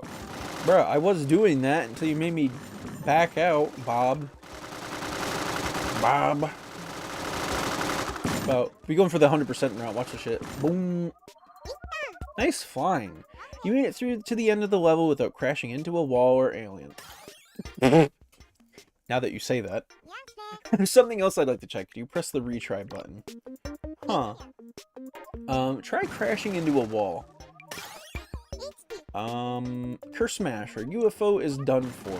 At the moment, the UFO is set to break if it collides with anything. If it hits a wall, it'll break. But maybe this makes the game a bit too hard. No. We need Dark Souls, bro. We want Dark Souls difficulty. What you mean? We want game reviewers to fucking hate this game. They can't get past the tutorial screen. You know what I mean? Okay. Now open up the detailed settings of the destructible property with the button next to it. Oh, you'll be able to determine exactly what breaks the UFO here. So only alien. Now the UFO won't break unless it collides with an alien. This is so fucking crazy. Now the UFO won't break if it collides with a wall or one of its own projectiles. Swordcraft is a whole lot tougher now. Huh. First, try flying smack dab into an alien. Okay. You told me to do it. As we hope, the UFO broke when it hit the alien. Now try colliding with a wall. No fear. The craft is intact. I'd call that a success. Now the UFO will only break if it comes into contact with aliens. That makes the game a bit more playable. When you're done checking that, head back to the program screen. And with that, step 4 is complete. Damn, dude. This is insane. So in this step, we added an automatic scrolling feature, and we expanded the level. Looking back at it, this was a pretty long, challenging step, wasn't it? But well done for making it through to the end. I'm impressed for your stick-to-itiveness. Okay, words. Yoshi. That's just the kind of dogged determination that will get you through the next step. Alrighty, see you in the next step. Alright, here we go. Final step for the first half. Chat, this is crazy. This shit has been nuts. This kind of thing is actually super useful in game dev, and I'm low-key shocked they have a dedicated node-on for it, but in a happy way. The map range node-on? Really?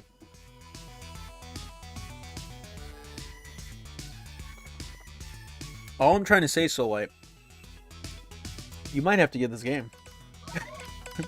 All I'm trying to say is you might have to get this game on your Switch. I could see you fucking building some crazy shit in this game. Yoshi, great to see you. Welcome to step 5. Hang on, I guess you noticed that the game screen keeps on scrolling while we're chatting. If that automatic scrolling keeps going on during the lesson, it'll make it tough to check our work on the game screen. So in this step, we'll create a way to stop the scrolling to make things easier. Oh? Okay, there's something we need to do to get ready before we make our scroll stop setup. So our first task this time is so that the scrolling advances only while ZR is held down. Oh. Okay, that's interesting. So button press in ZR. Hey, I'll put the power at your fingertips. And then select the constant node on, and then press this button to delete it?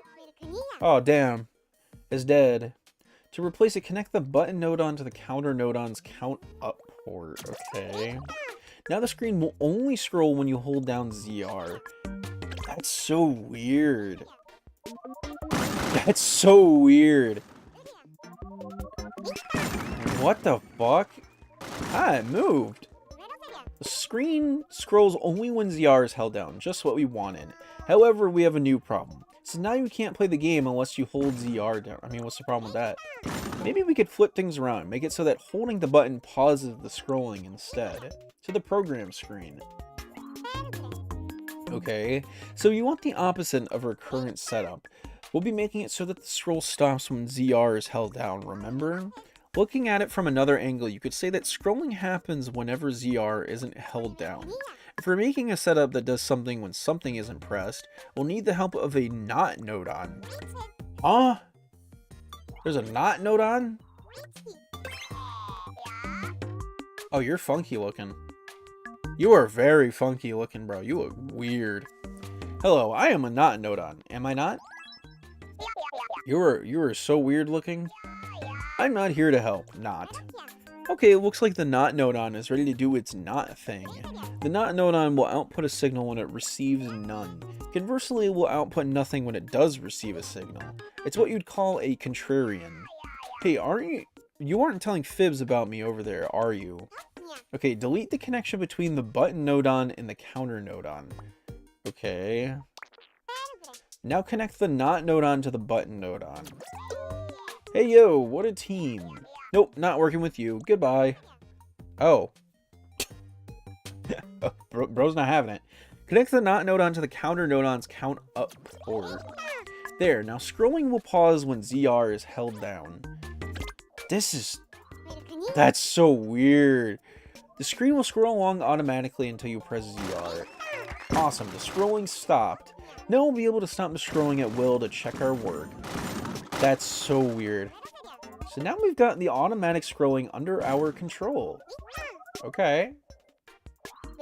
And we should leave it here for now because step 5 is complete. That was only step 5? Damn. In this step, we created a setup to pause the screen scrolling. This will make things a lot easier for the programming that we still have ahead of us. Alright, let's leave it here for now and pick up where we left off in the next step. You'd better roll your sleeves up though, because next time around we'll be adding in an obstacle even more fiendish than the aliens. See you there. Alright. First half done.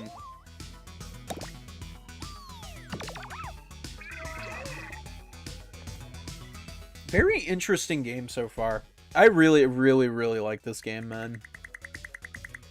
The Alice's Guides is very nice too, if you're just looking for one explanation of a certain mechanic, you know what I mean? It's very nice. Soleil, what do you think about this so far? I fuck with this.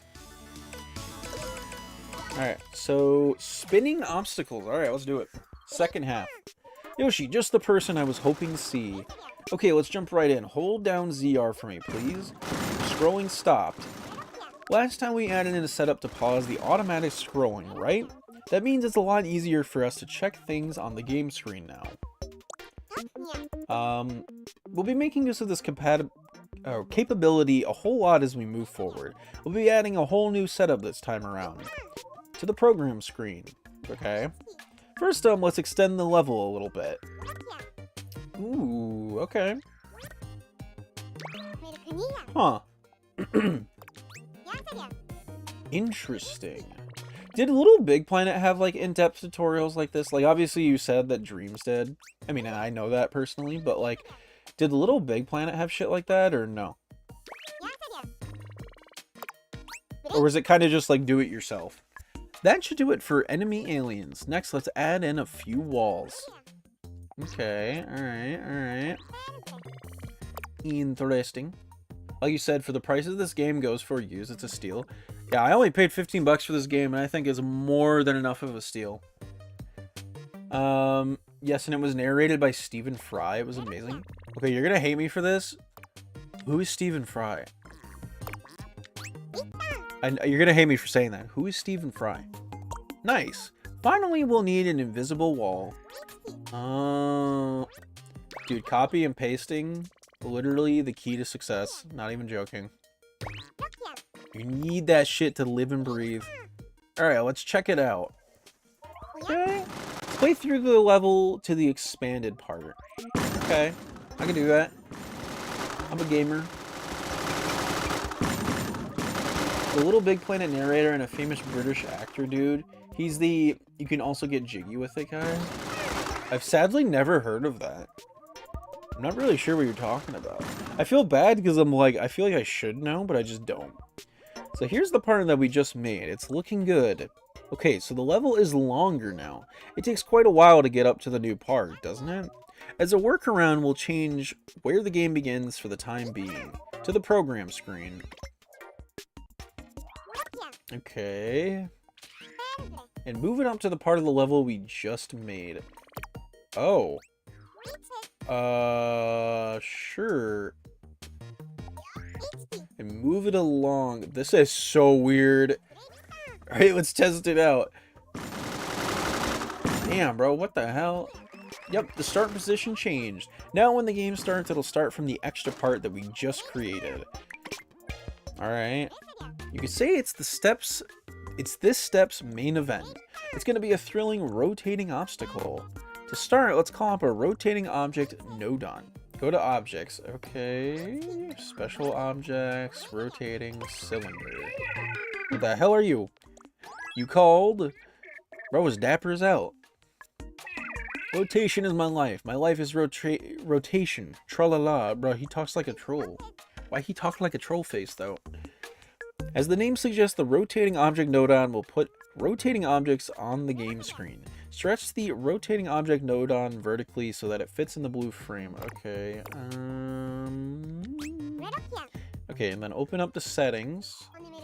Since you can break it with projectiles, let's make it the same color as the aliens. So I think it was pink. Yep. That thing's gonna be tiny, no? Did it hurt me? Ah, pink cylinder. Dude, that thing has real physics. Holy shit. Stop scrolling. It makes things easier to check. Just because we place the rotating object nodon doesn't mean the thing will start rotating.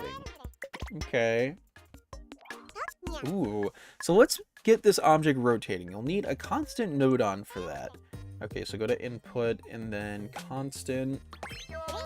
This is so fucking bizarre. Open up the constant nodon settings screen. Okay.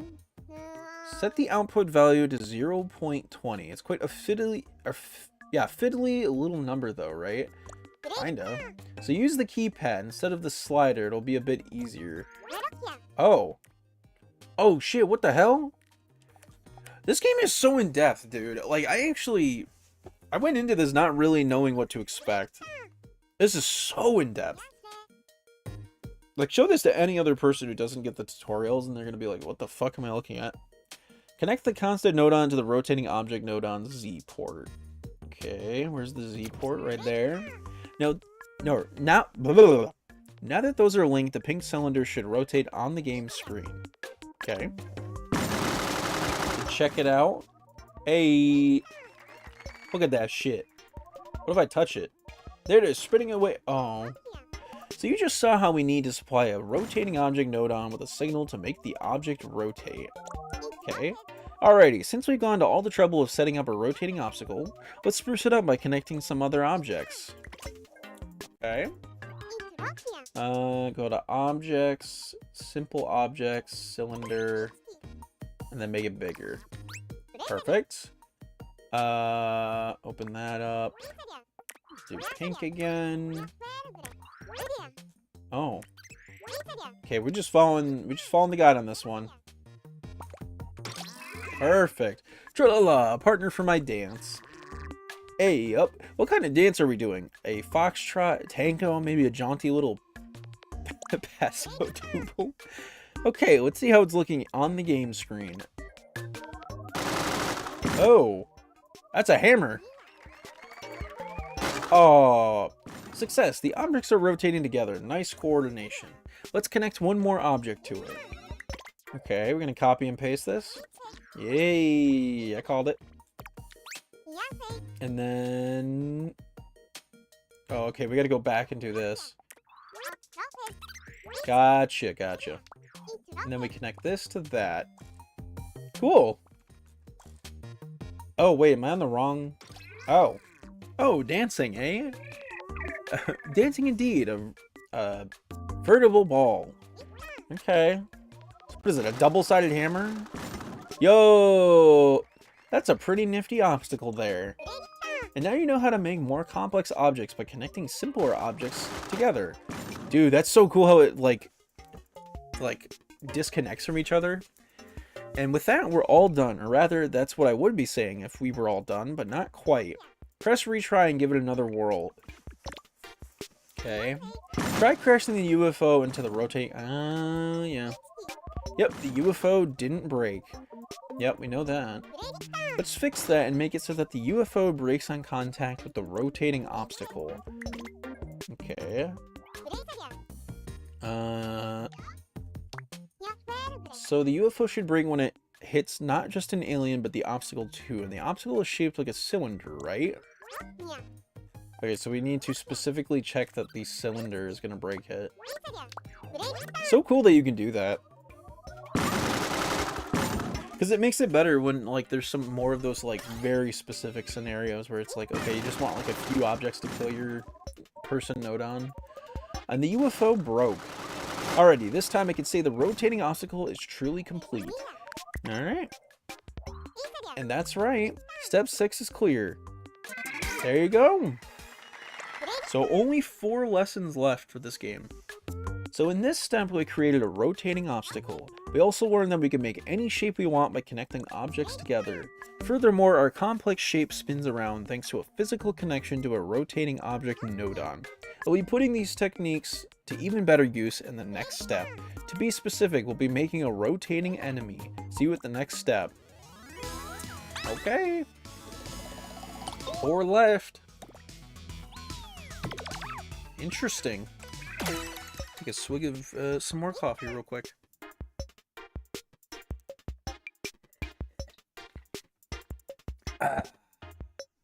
Yoshi made it! We're edging closer and closer to our finale. Yeah. This time around, we're going to adapt the rotating obstacle setup that we created in the last step. We'll use that to make our final boss, a rotating enemy. That seems pretty fitting, don't you think? Alrighty, let's get spinny. Alright. I'm assuming you can make the aliens, like, gigantic, no? Just a bit more work to do on the level first. Let's add a few more aliens here. Okay, copy and paste again. Perfect. Yeah, dude, it's just enemy span the level. I gotta stop using that phrase, bro. Wait, which phrase? Wait, which one? Am I slow? My, what a terrifying horde of aliens. That's plenty. Next, we'll add a few more walls. Okay, alright. This is pretty good. Then copy and paste again. There you go. And we'll place an invisible wall in the same way. Okay. We're edging closer to the finale. Yeah, you know, I didn't want to say anything, but every time they kept saying that word, I was just like, does this not sound like something else entirely? I'm glad I'm not the only one who caught on to that. Awesome. We'll check this out shortly, but first, select the game screen node on. Yep. We're gonna move it. Yep, call that shit. We're gonna move the UFO too.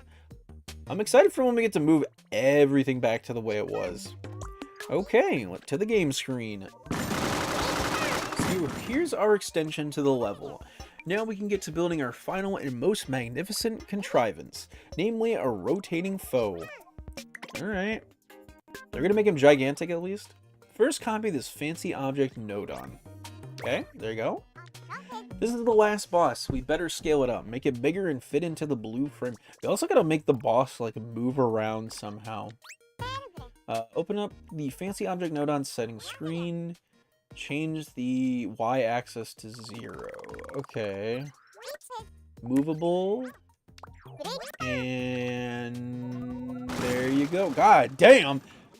That bitch is huge. There it is, an enormous alien. Bro, I just killed that shit real quick.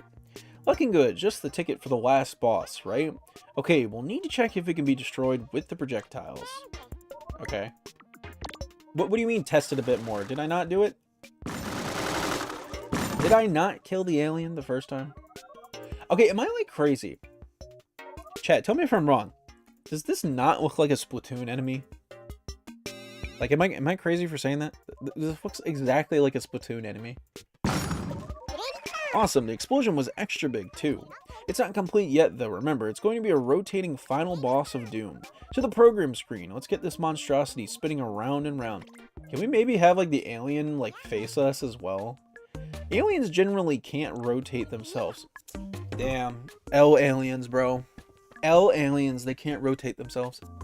We'll need the help of the rotating object nodon that we met in the last step. Okay. Special objects. Yes. Aha! Tralala! How lovely to trip the light fantastic. Or wait. Trip the light fantastic with you again, Yoshi, bro. What is that English? Okay. Trip the light fantastic? Alright, so movable only. Tralala! You've made me invisible. Love it. Perhaps you can't see me, but I'll still be spinning around and around. Okay, like before, we'll need to supply a signal to have the object rotate. Call up a constant nodon for that. Okay, constant. And then... Ooh, 0.30. Okay. Yes, 0.30. The value is 0.30. Never shall it change. Jesus Christ, I can't read today. It does? I'm telling you, it looks like Splatoon. I want to know if someone's made Splatoon in this game. I'm actually really curious. Connect the constant nodon to the rotating object nodon's Z-axis port. There you go. There you go. Ah, you bid me to spin, and spin I shall. Tra-la-la. Okay, connect the fancy object nodon to the rotating object nodon. There you go. Dancing forever in the void of space, a romantic destiny indeed. Do you guys think that fancy fancy object nodon knows that she's gonna be murdered in 2 seconds? Are they like mentally aware of what's happening in the game? There, that should have her big alien rotating now. Alright. That bitch is spinning. And it's spinning, and it's dead. Can't complain about that, such impact. With that, the last boss, our rotating enemy alien is complete. Ah, staring at the spinning alien, it's enough to make your eyes spin too. Is it? And now I do declare, step 7 is complete. Damn, not even gonna make the alien face us, okay. Our mighty, terrible, and colossal boss is complete. Our fearsome, giant, rotating enemy. We connected the fancy object nodon to an invisible rotating object nodon. By doing that, we discovered how to rotate objects that can't rotate themselves. And the next time we're going to complete the experience by building a final endpoint to the level. See you at the next step. Alright. I was gonna say, we gotta make it so that the level like stops auto-scrolling at a certain point, no? Ooh. Okay, I see one new note on there, and then I see music and the vibes and effects. Okay. Let's do it. Welcome back, Yoshi. In the last step, we pretty much finished building up the level. Yep, we did. So this time, let's top it off with the setup for the level's goal. Set your eyes on the prize. Let's get programming. Okay? So before we get started on our goal setup, we need to add in some more invisible walls. This is so sick. Okay, so we're just gonna... Maybe we should have like a whole battle arena, no? I feel like the boss is just kind of there. Alrighty, let's make it nice and clear that this is the goal. We'll use text displayed on the screen to spell it out for the player. Oh. We're gonna have me write more shit down? I don't know if that's a good idea. Your words are the wind, carrying your thoughts to those with the power to see. Alright, we'll make it big and nice. Settings screen and...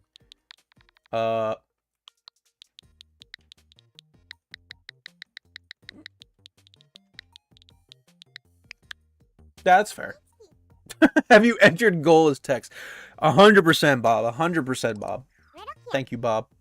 Next, under properties, want everything disabled except visible. Thank you, Bob. Thank you, Bob. Okay, the color. Perfect. White. And then we gotta set that to 1. 4. Thank God I'm not uploading this in an online because I would get banned immediately. Achieving one's goal. Think of it not as an ending, but a new beginning. A goal is just a starting point for future success, you see. Okay. Wise words. Now let's see what our goal text looks like on the game screen. Dude, please. I need to see the jump scare of my text. I was half expecting a profanity filter.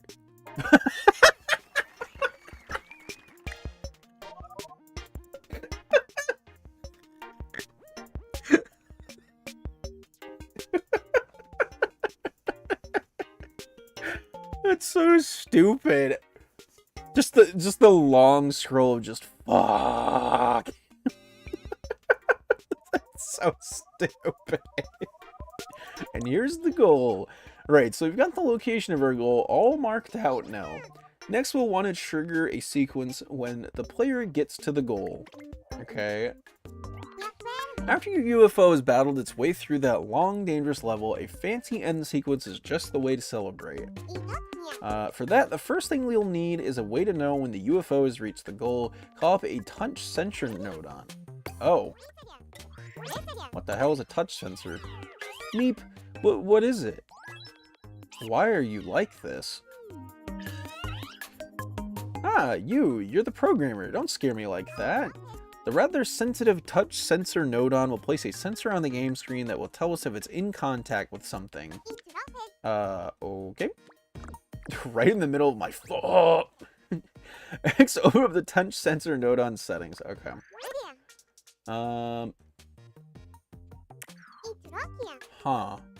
If any of the types of objects enabled here come in contact with the touch sensor, the nodon will output a signal.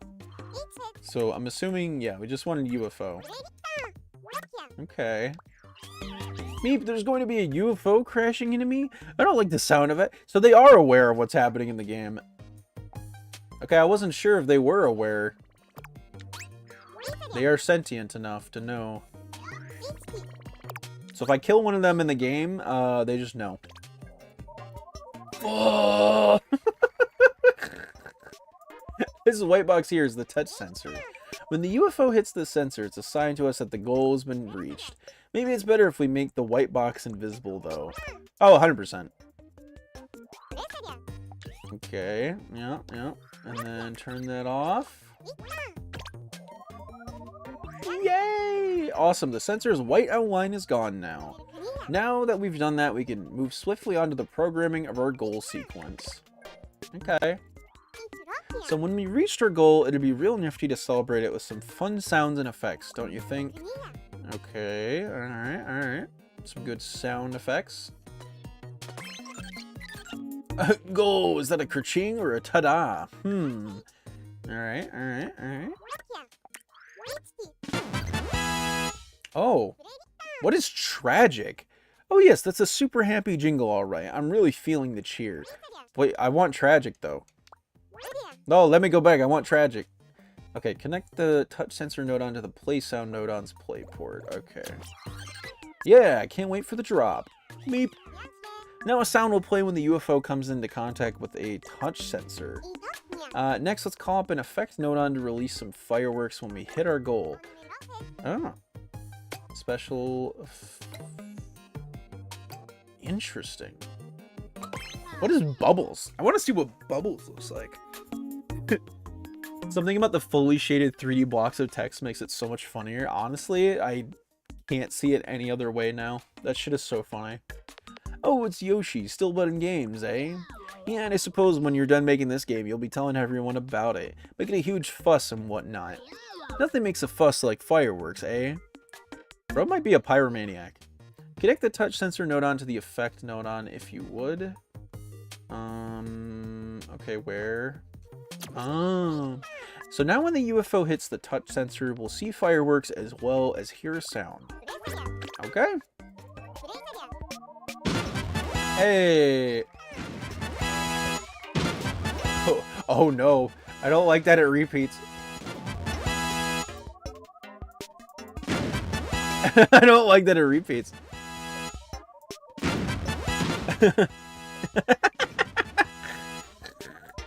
This is so stupid.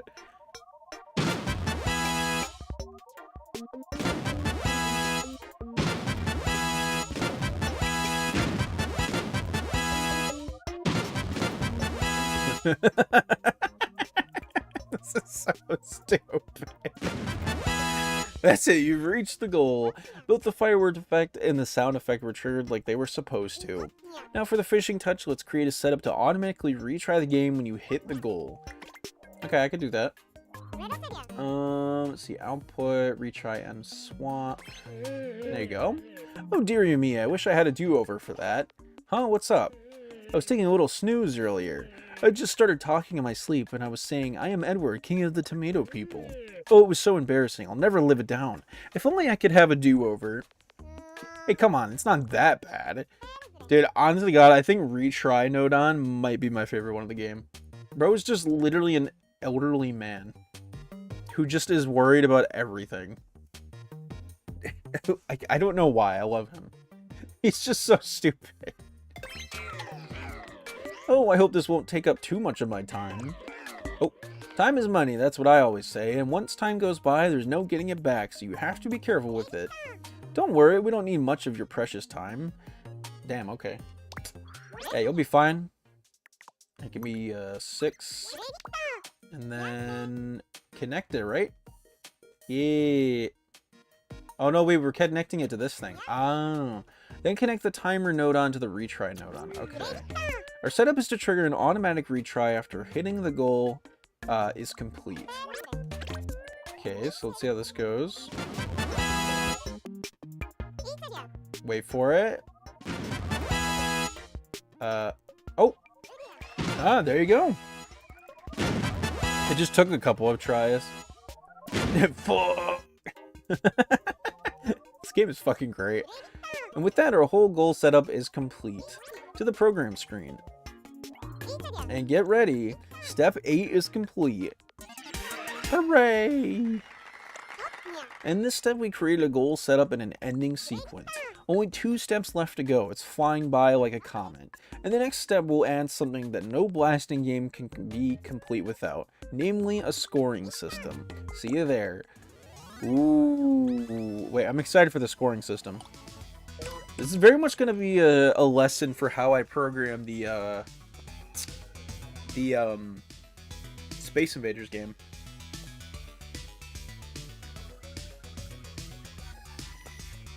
Let's see. Score display and perfect score. Okay. Yoshi, just the person I was hoping to see. Last time we made a goal setup.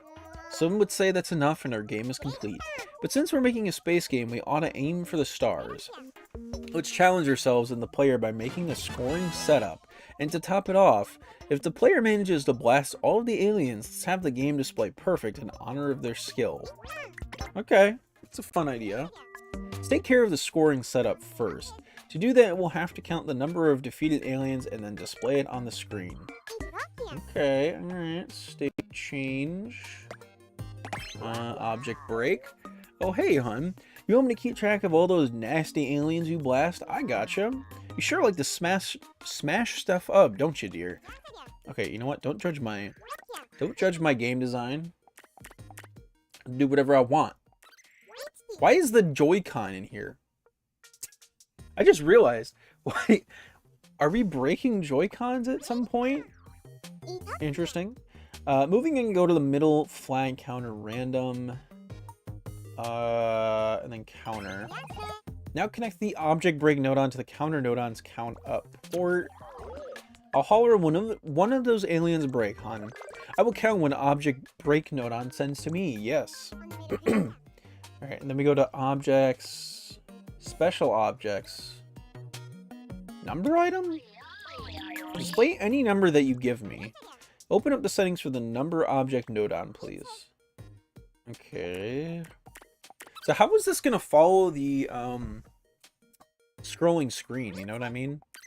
How's it gonna follow? Okay. Connect the counter nodon to the number object nodon. Okay, alright. Very well. Display the number of aliens that you defeat. Easily done. Okay, it's time we check that out on the game screen, I think. Oh, hold on a second. Before we go to the game screen, if we haven't blasted any aliens yet, the score should be 0. Okay. Could be interesting. Blast the aliens. And then move everything. I guess we're just moving everything back for some reason. Like, sure. So what is this gonna look like? Now head for the goal, blasting enemies as you go. Okay. I get what they're trying to do. They're trying to make the boxes like black so that they blend in with the background. It just doesn't work.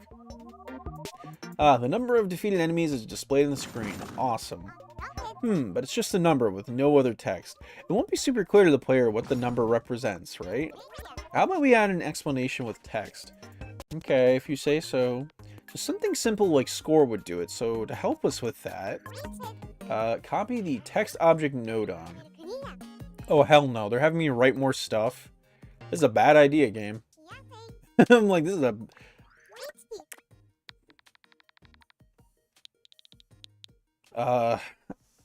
I'm like, this is a bad idea to give me this freedom.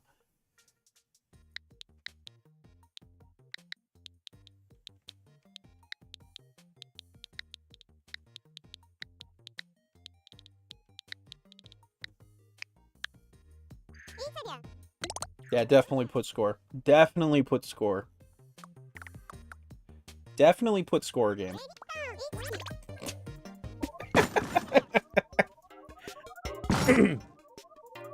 Something wrong with me. Something wrong with me. Wait, what?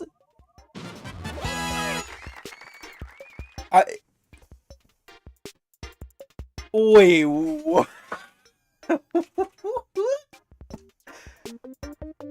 What? So, they don't censor the word fuck, but they censor the word kill? Kill is censored, but not fuck. Like, what? Not gonna lie, I kind of want to see what words I can get away with. Much better. You can tell right away that the number is the score now. But before you get to the goal, the score was completely visible. Why don't we change it up so that the score is only revealed after reaching the goal? Okay. First, let's make it so that the score isn't visible on the game screen. Put the text object nodon outside of the game screen. Okay. And put the number object nodon next to it. Okay, now the score should be hidden. Now let's have the score teleport into the center of the screen when you reach the goal. Okay, so we'll need to teleport both the number object and the text object at the same time. So with that, let's connect the number object nodon to the text object nodon. I can't believe they censored that, but not fuck. Like, are we serious here? Alright, so open up this. And do this. Okay, now the number object should be stuck to the right side of the text object. Alright, fair enough. The score display is ready for teleporting. Now let's handle the teleporting part. Okay. So objects, launch, destroy.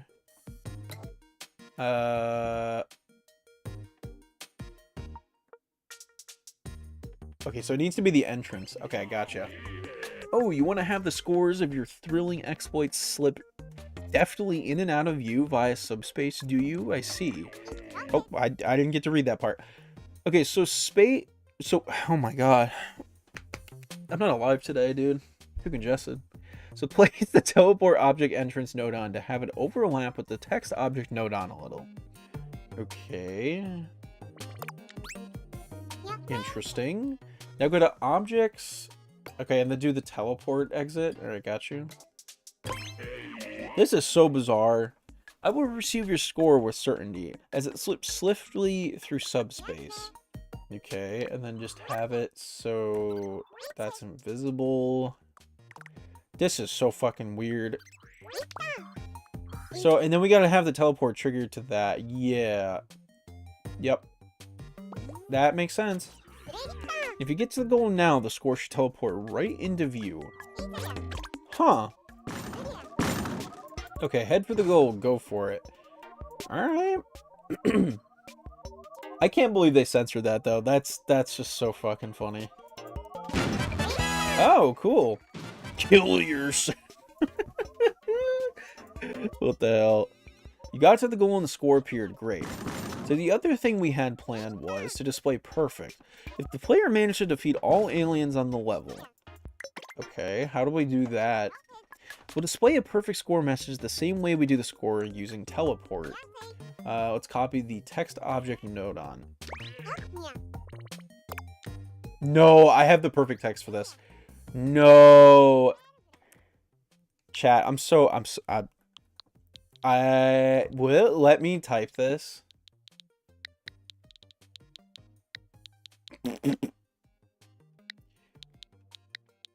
Dude, no way, no way.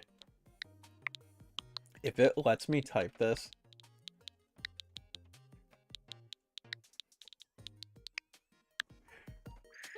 Oh my god, is it? Are we?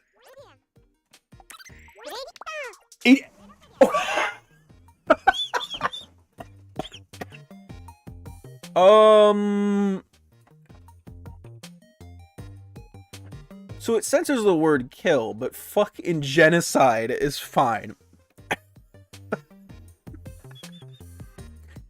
Oh boy. Alright. Well, next we'll need to copy the teleport object entrance node on. Okay, how do we... Bro, I'm so taken aback by that. What the fuck? This time I will carry words of congratulation through the channels of subspace. Buddy, this is not really congratulatory. This is some other meaning. Now open the teleport object entrances settings screen. Set the teleport ID to B. Make a copy of the teleport object exit node on. Okay. How does this work? Like, how does it track? I'm connected to entrance B. It will transmit to me. Ah, I see that an exit from subspace has been decreed. Alright, everything is hooked up to teleport our perfect score message. Our next task will be to create a setup that triggers the warp when a perfect score is achieved. Getting a perfect score would mean defeating every alien. That's 20 aliens altogether. Okay. The counter node on keeps track of a number of defeated aliens. I do the counting, yes. Thank you, I appreciate that. When the value of the counter node on hits 20, that's when we want to teleport the objects. So, go to middle comparison. Okay. Oh, have you defeated 20 aliens yet? Have you? And then we do input and constant. Alright. Set the output value to 20? Good lord. Pacifist, I think I'll use my fist. Good lord. Okay, I'm like barely touching the stick. So like I'm just gonna fucking input it by hand. 20, now and forever 20. Connect the counter nodon to the comparison nodon's input 1 port. How do I do that? Why is it not letting me... Ah! Oh, you mean this one?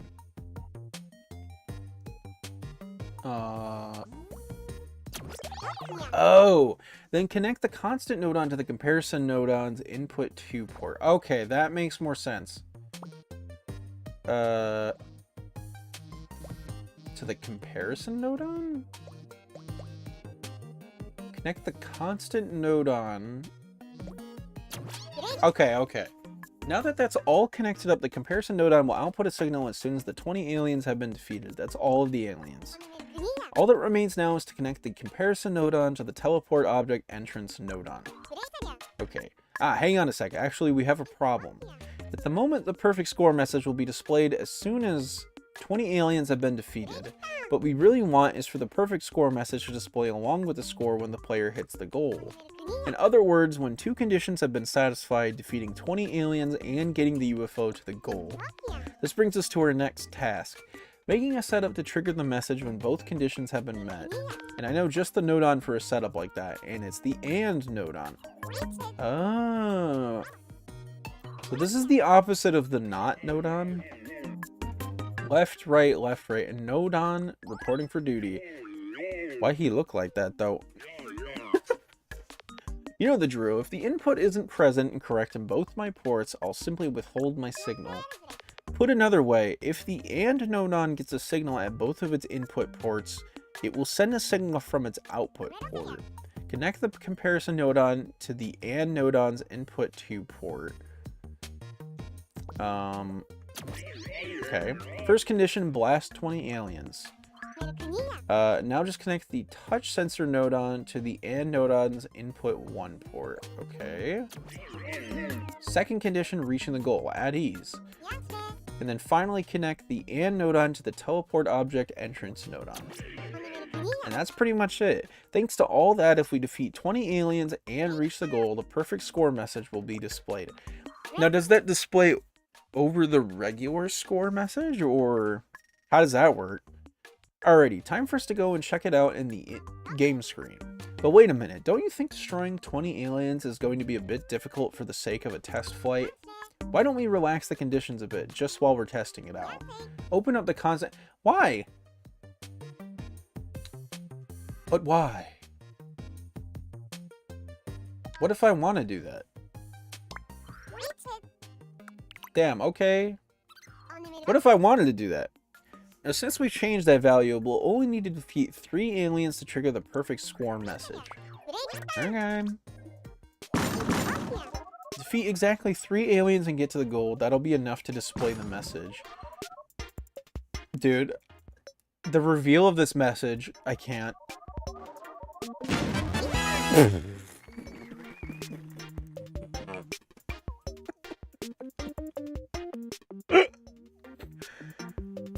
Oh boy. Congratulations, you committed genocide. Jesus Christ. There's the message. Okay, that's working like it should. Let's put it back how it was before. Ta-da! That's fucking wild. Okay, open up the constant nodon settings screen, and then we go back to 20. This game is fucking wild, man. You committed genocide. Jesus Christ. While we're at it, let's return the game screen and the UFO to the level's starting position. Fair enough. So put everything back where it was at the beginning of the fucking level creation. Perfect. We'll be able to play the game from the very beginning now. Alrighty, let's take Alien Blaster out for its first run. Maybe it's difficult, but you're trying to get the perfect score. Is it difficult? Not gonna lie, I made like the easiest game under the sun, dude. Like, what are we talking about this being difficult? I don't think so. I don't know about that, Bob. Bob might be glazing the game just a little bit too much. And add the sans mode, but yeah, seriously, what kind of text filter are they using to be so inconsistent? Literally. How do you allow fuck and genocide but not kill? Like, that's so fucking stupid. Yoshi, wow, your game playing is as good as your game building. Thank you, thank you, thank you. Alright, time for me to say, step 9 is complete. What could be left on step 10? I have no clue. In this step, we took care of displaying the score, and we made use of the AND nodon while displaying a perfect score message. The next step is the final one. All that remains is to add a few finishing touches. We just need you to breathe a little bit of that Yoshi inspiration into it. And we'll leave it there for now. See you at the next step. So literally the last one, I don't know what could be left. Like maybe just sprucing it up with like some art and stuff. Oh, literally. That's crazy. Yeah, look, there's that art nodon. We have never seen that one before. Yoshi, welcome back. Here we are at the final step of Alien Blaster. All that remains now is to add a few finishing touches to our game. In this step, we're going to modify the UFO with a picture drawn by a gifted artist by the name of Yoshi. Wait a minute. You get to draw whatever you want in this? Oh, hell nah, bro. I know that's some curse shit people are drawing. Alright, let's embark on our final step. Oh, no. I mean, maybe they want to be lenient because of the Scunthorpe problem? What is Scunthorpe? I've never heard of that term. What's a Scunthorpe? Is that like a game developer term? What is that? You're going to be drawing a picture called a texture nodon to help us with that. Oh my god, we get to make our own textures. Hello, Yoshi. Oh my god. The picture you create will be truly unique and original, the only one like it. Take whatever it is you're seeing in your mind's eye and make it manifest. We'll be taking the picture that you create and passing it onto the UFO. So if you could connect the UFO nodon to the texture nodon... okay. Awesome. Now open up the settings screen for the texture nodon. Oh my god. Oh. Setting will determine which of the target object's faces will have the image pasted on it. So enable X-centered. What the hell? This is wild. Alrighty, let's try drawing something. Okay. Then try drawing something in this area. Hey, chat, what do? It can be anything you want. Maybe a star or something else similarly spacey. Okay. It's called the Scunthorpe because it's the name of a place that often gets censored incorrectly because it contains... Wait. It's called the Scunthorpe because it's the name of a place that often gets censored incorrectly because it contains... Oh, because it contains the C word. Oh, I see. Wow, good English today. I mistyped. Uh-oh. Wait, I know what we should draw. Oh. I kind of want to... I'm not gonna lie, I kind of want to bring out the Joy-Con, like, 2s for this. Like, I kind of want to use the mouse controls, but I'm like, I don't know, man. Maybe not. I don't know. I don't know, man. I'm just trying to draw a circle. I don't know. This does not look like a circle. That looks like a potato. Good enough. Drew a potato. Where's the redo button? I can't redo? They did add mouse support, which is super cool. No, yeah, I'm aware they did. I used it at the beginning of the stream. I just didn't want to use it because, like the amount of space I have at my desk, it just felt kind of awkward. I would like to use it, but I'm like, I don't want to pull them out all over again. I'm just like, I'm good. You know what? That's... Chat, it's good enough. Good enough. Good enough. Yeah, what in the fuck is that? Oh, the UFO is transformed to the picture that you just drew.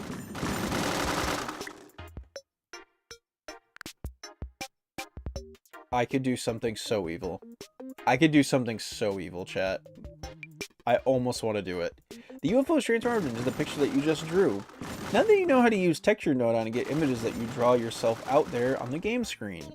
Moving on, why don't we add some background music to our game, bro? I have an idea. I have a really bad idea. Game of the decade? Literally? Nothing like a little music to set the atmosphere. Alright.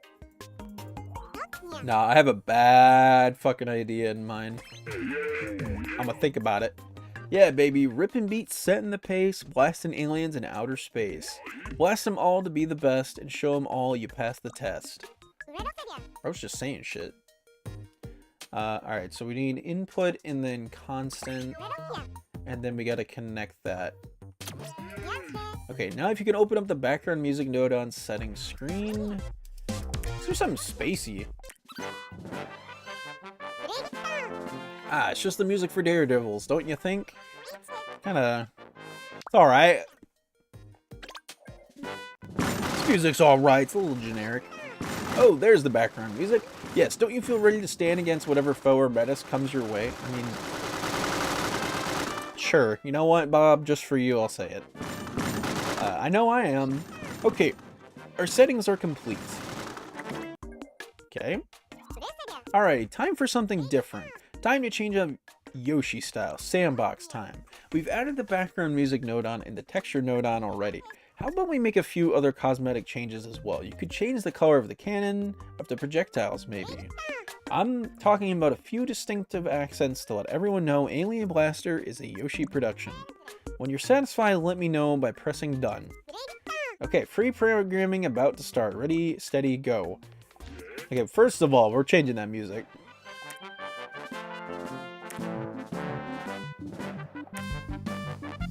Oh!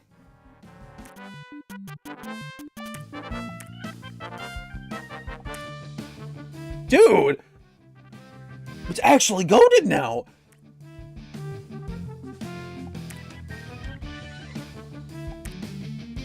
Dude! Oh my... It's actually goated now.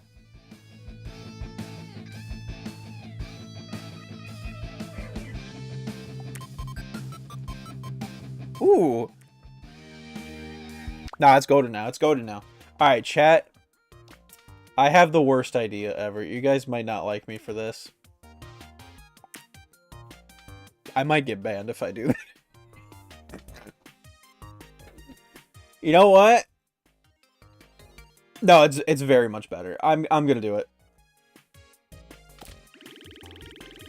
I think everyone knows what's coming. Chat, let's not kid ourselves. Everyone knows what's coming.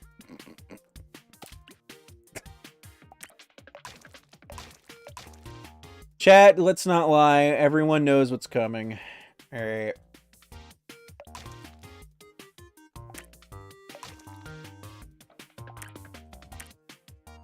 Nah. The sounds aren't helping.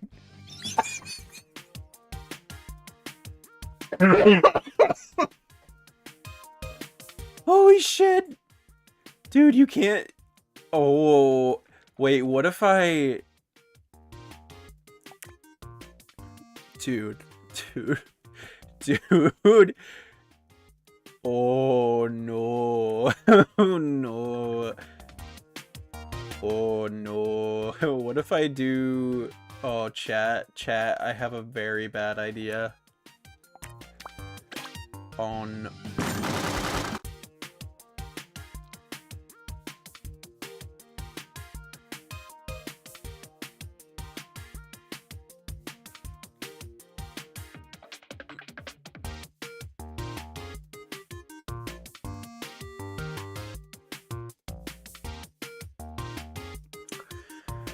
Okay.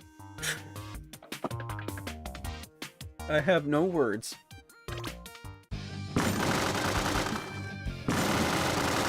I don't think you can top this.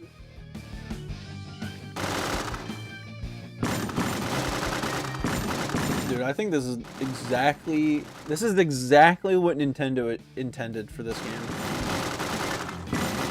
Chat, this is exactly what Nintendo intended for this. What an amazing pink 3-leaf clover. Oh, you're right! How silly of me. No suspicious acts at all that the bullets are white. Nope. Not at all. Hooray! Chat, we're so goated. We're so goated. And finally, Alien Blaster is complete. Okay, let's go to the game screen and behold it in all its glory. Finally, the newly completed Alien Blaster all the way to the goal. I just did that. Come on now. Bro was not paying attention. I just did that. That's not right. It's supposed to be red. Stop. If it had, like, a tan color, you already know what I would have done. I almost drew a line on it, and I was like, nah, I think I can get banned. I was like, nah, I don't want to make it too obvious. I don't want to make it too obvious. I feel like YouTube would kill me. Yay! Alien Blaster, complete for the first time. Finalized with details that just scream out, Yoshi made me. Oh yeah. So at last I can declare Alien Blaster is complete. Alrighty, back to the program screen. Hooray! Whoa dude, you're done. Heavy man. That was definitely a stoner. Can't not say that this is an amazing game. Not? Oh, I can see it was a labor of love. Dude, it's overflowing with your unique charm, bro. Choose a different word. It's an achievement of cosmic proportions, Yoshi. This one makes me want to break into a quick step. Meep amazing. Skill and determination present incorrect. There you go. That shit looks insane, by the way. Alien Blaster is complete. There were a lot of steps in this game. We've walked a long road together here. But you proved that you could see things through and battled past any problem, Yoshi. Alrighty, it's time for Alien Blaster to take a place of pride in the games list at long last. Alright. Finally. Dude, the fucking cover art. Oh my god. Somebody take away my game creation abilities. I really like the John smiley face. You know what? He will never be forgotten. Congratulations, Alien Blaster has safely gone gold, thanks to you. Bit by bit, you're really getting the hang of this programming thing, aren't you? You're working on a good variety of games, and that's important. Alrighty, Yoshi, let's add your third game to the My Games list. Wild. That thumbnail is fucking wild. Alien Blaster is a fun high-score challenge, right? Yep, definitely nothing more. But best of all, you can see your work really coming to life. Anyhow, just consider sharing your game with friends. I'm thinking they'll have a blast with it too. Oh, I'm sure they'll have a blast, dude. The next lesson is the halfway point in the interactive lessons. It's going by fast, isn't it? Okay, see you in lesson 4. Bye. Oh, Yoshi, hold on a second. There's something I should let you know about first. The games that you made in the lessons, have you ever thought about making them even better? Well, if you want to improve them, open up the options with the X button. Okay. If you select copy here, you'll be able to copy the game. If you're working with a copy, you can make whatever changes you want, so give it a try. Well, anyway, it's up to you. Huh. Alright. Alright, so real quick, let's do the checkpoints, and then that'll be it for today, man. Let's do it. Then we can complete the second half of the game next stream. I say game, we complete the rest of the engine. I've been waiting for you, Yoshi. Have you tried improving any of the games yet? Coming up with new ideas and trying them out is a really important part of game building, you know? You might need to apply a bit of that problem-solving spirit to battle through these puzzles here, too. Okay. Hey, UFO.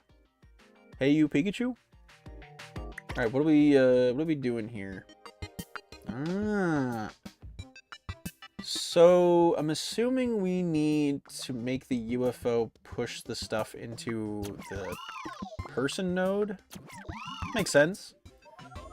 There you go. Yay! See, that wasn't so bad. Easy.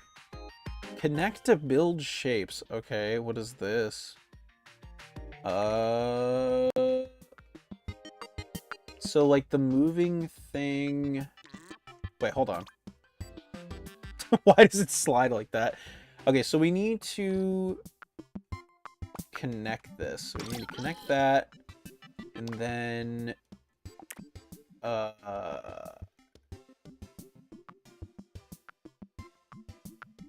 So it would be that side and then... Right? Am I thinking of that right? Hey! Let's go! Big brain, big brain. Okay, I had to think about that. I was like, is that right? I almost thought for a second it was backwards. Making the person unbreakable. Oh? What does that mean? What is this thing? Object sphere.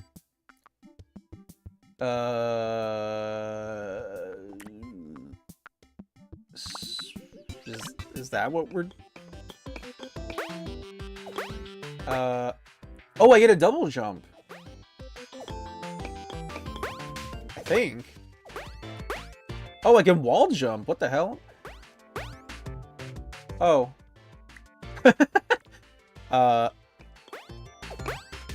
Oh, you know what it is? Wait, can't we destroy this thing?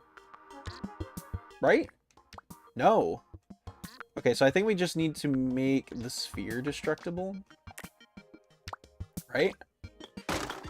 No! No! Okay, maybe we make it destructive, but only for the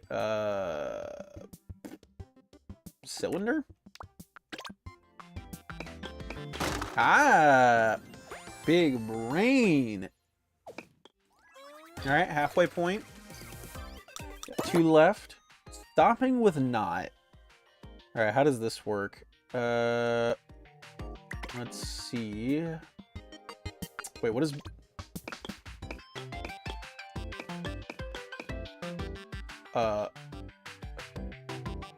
Oh, okay, so we need to make, like... What the fuck? Okay, this is weird. So... So, what does not mean? If the input is 0, the output will be 1. If the input is anything other than 0, the output will... Okay, so... Like...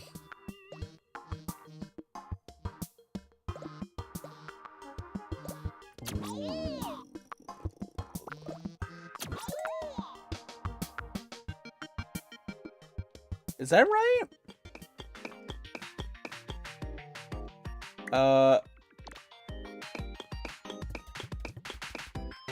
Okay, I'm not... So...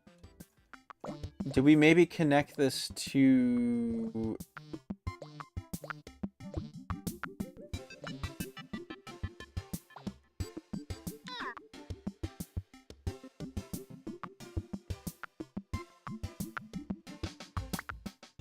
Okay, I'm not... okay, I'm trying to think in my head how this would work. So... If you press the Y button... Okay, press the Y button, it goes left or right. So what if I were to... So, would that make sense? Oh, Chad, I did it! Big brain! Oh, fucking hit my head. Okay. I had to think about that. Alright, final one. The meaning of and. Okay. Now, how the hell does that work? So, we need 2 different actions for this. So, if the L button is pressed... Right? Ah, okay. Dude, easy peasy. have this shit down pat. It's starting to make more sense to me the more I play. Alice. Yoshi, you're really starting to know your way around the Game Builder Garage. In fact, I think you could try your hand at improving games. Sometimes programming is tricky, and you might get some bugs sneaking into your work. But that's okay. Challenges help you learn, and the bugs are just another step to helping you get better. Even complete failure can lead to huge improvements. If there's anything you're not sure of, just take a look at Alice's guide. Okie dokie, see you at the next checkpoint. Bye. Cool. So, okay, next one is going to be a side-scrolling game, and then after that we go to 3D shit, which, oh boy, I am scared for the 3D stuff, man.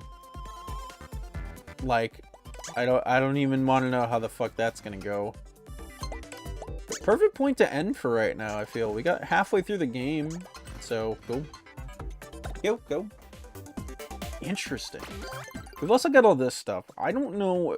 I don't think we're gonna like do the online stuff next stream because I want to just like finish the interactive lessons and then we can do that. So interesting stuff. Okay. I like how it reinforces the same basics over and over. No, it's very helpful. You kind of think like it would be kind of annoying, but like no, it's actually very helpful to reinforce it like that because hearing it one time is like, it's nice the first time, but I gotta hear it again to just understand it, you know what I mean? So, I fuck with this game. I fuck with this game / game engine a lot. It's very interesting. I really like it so far. I might even make like a level or two just based on the knowledge that I have currently, because obviously I can't do anything too crazy just yet, because I don't know all the shit in the game, but I might try my hand at it. I don't know. We'll see.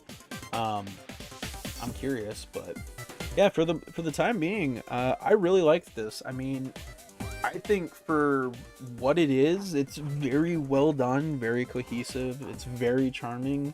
It's got a lot of character to it. And it's not something that I thought would have character to it, but like, I love that they made all of these like functionally kind of, I don't want to say this as an insult to you, Soleil, because I don't want this to sound rude, but it is kind of a boring thing. Like, if you're not a game programmer and you don't have knowledge, I can see this being more of a boring thing for someone for their first time. And by that I mean just like having no flavor to it or anything. It's just like viewing it for the first time on how to program a game, you'd be like, bleh. But like having all this character and charm to it adds to it a whole lot, man. It makes it very interesting.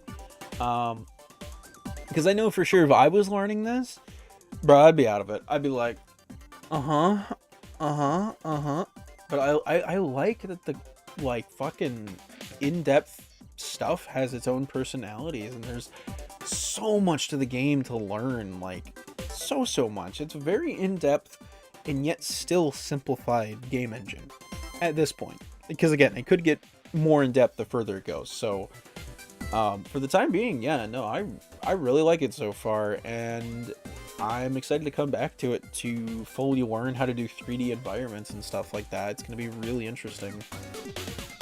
Nah, I get it. Literally, I don't mean it to be rude or anything. I'm just saying, like, for an outsider looking in, because again, I've never done shit like this.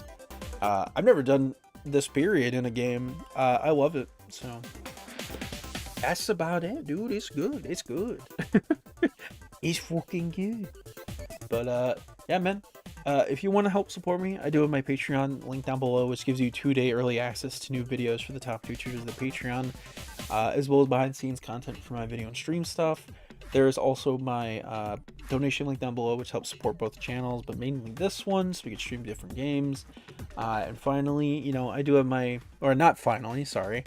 I do have my website link down below, which gives you access to my portfolio and demo reels. If you want to hire me on for some paid work or anything like that, you can, or just take a look at it. And finally, do sub. We're trying to get to 500 by the end of the year so we can get custom emotes in chat. And I know that there's less than a month left to go, but if we could do it, that would be sick. But you don't have to do any of this stuff, so for everyone who has been, I do really appreciate it. It goes a long way, man. And yeah, honestly, very interesting game. I don't know. I'm just kind of sitting here thinking about it. I'm like, I've never tried something like this, so it's very refreshing, very different.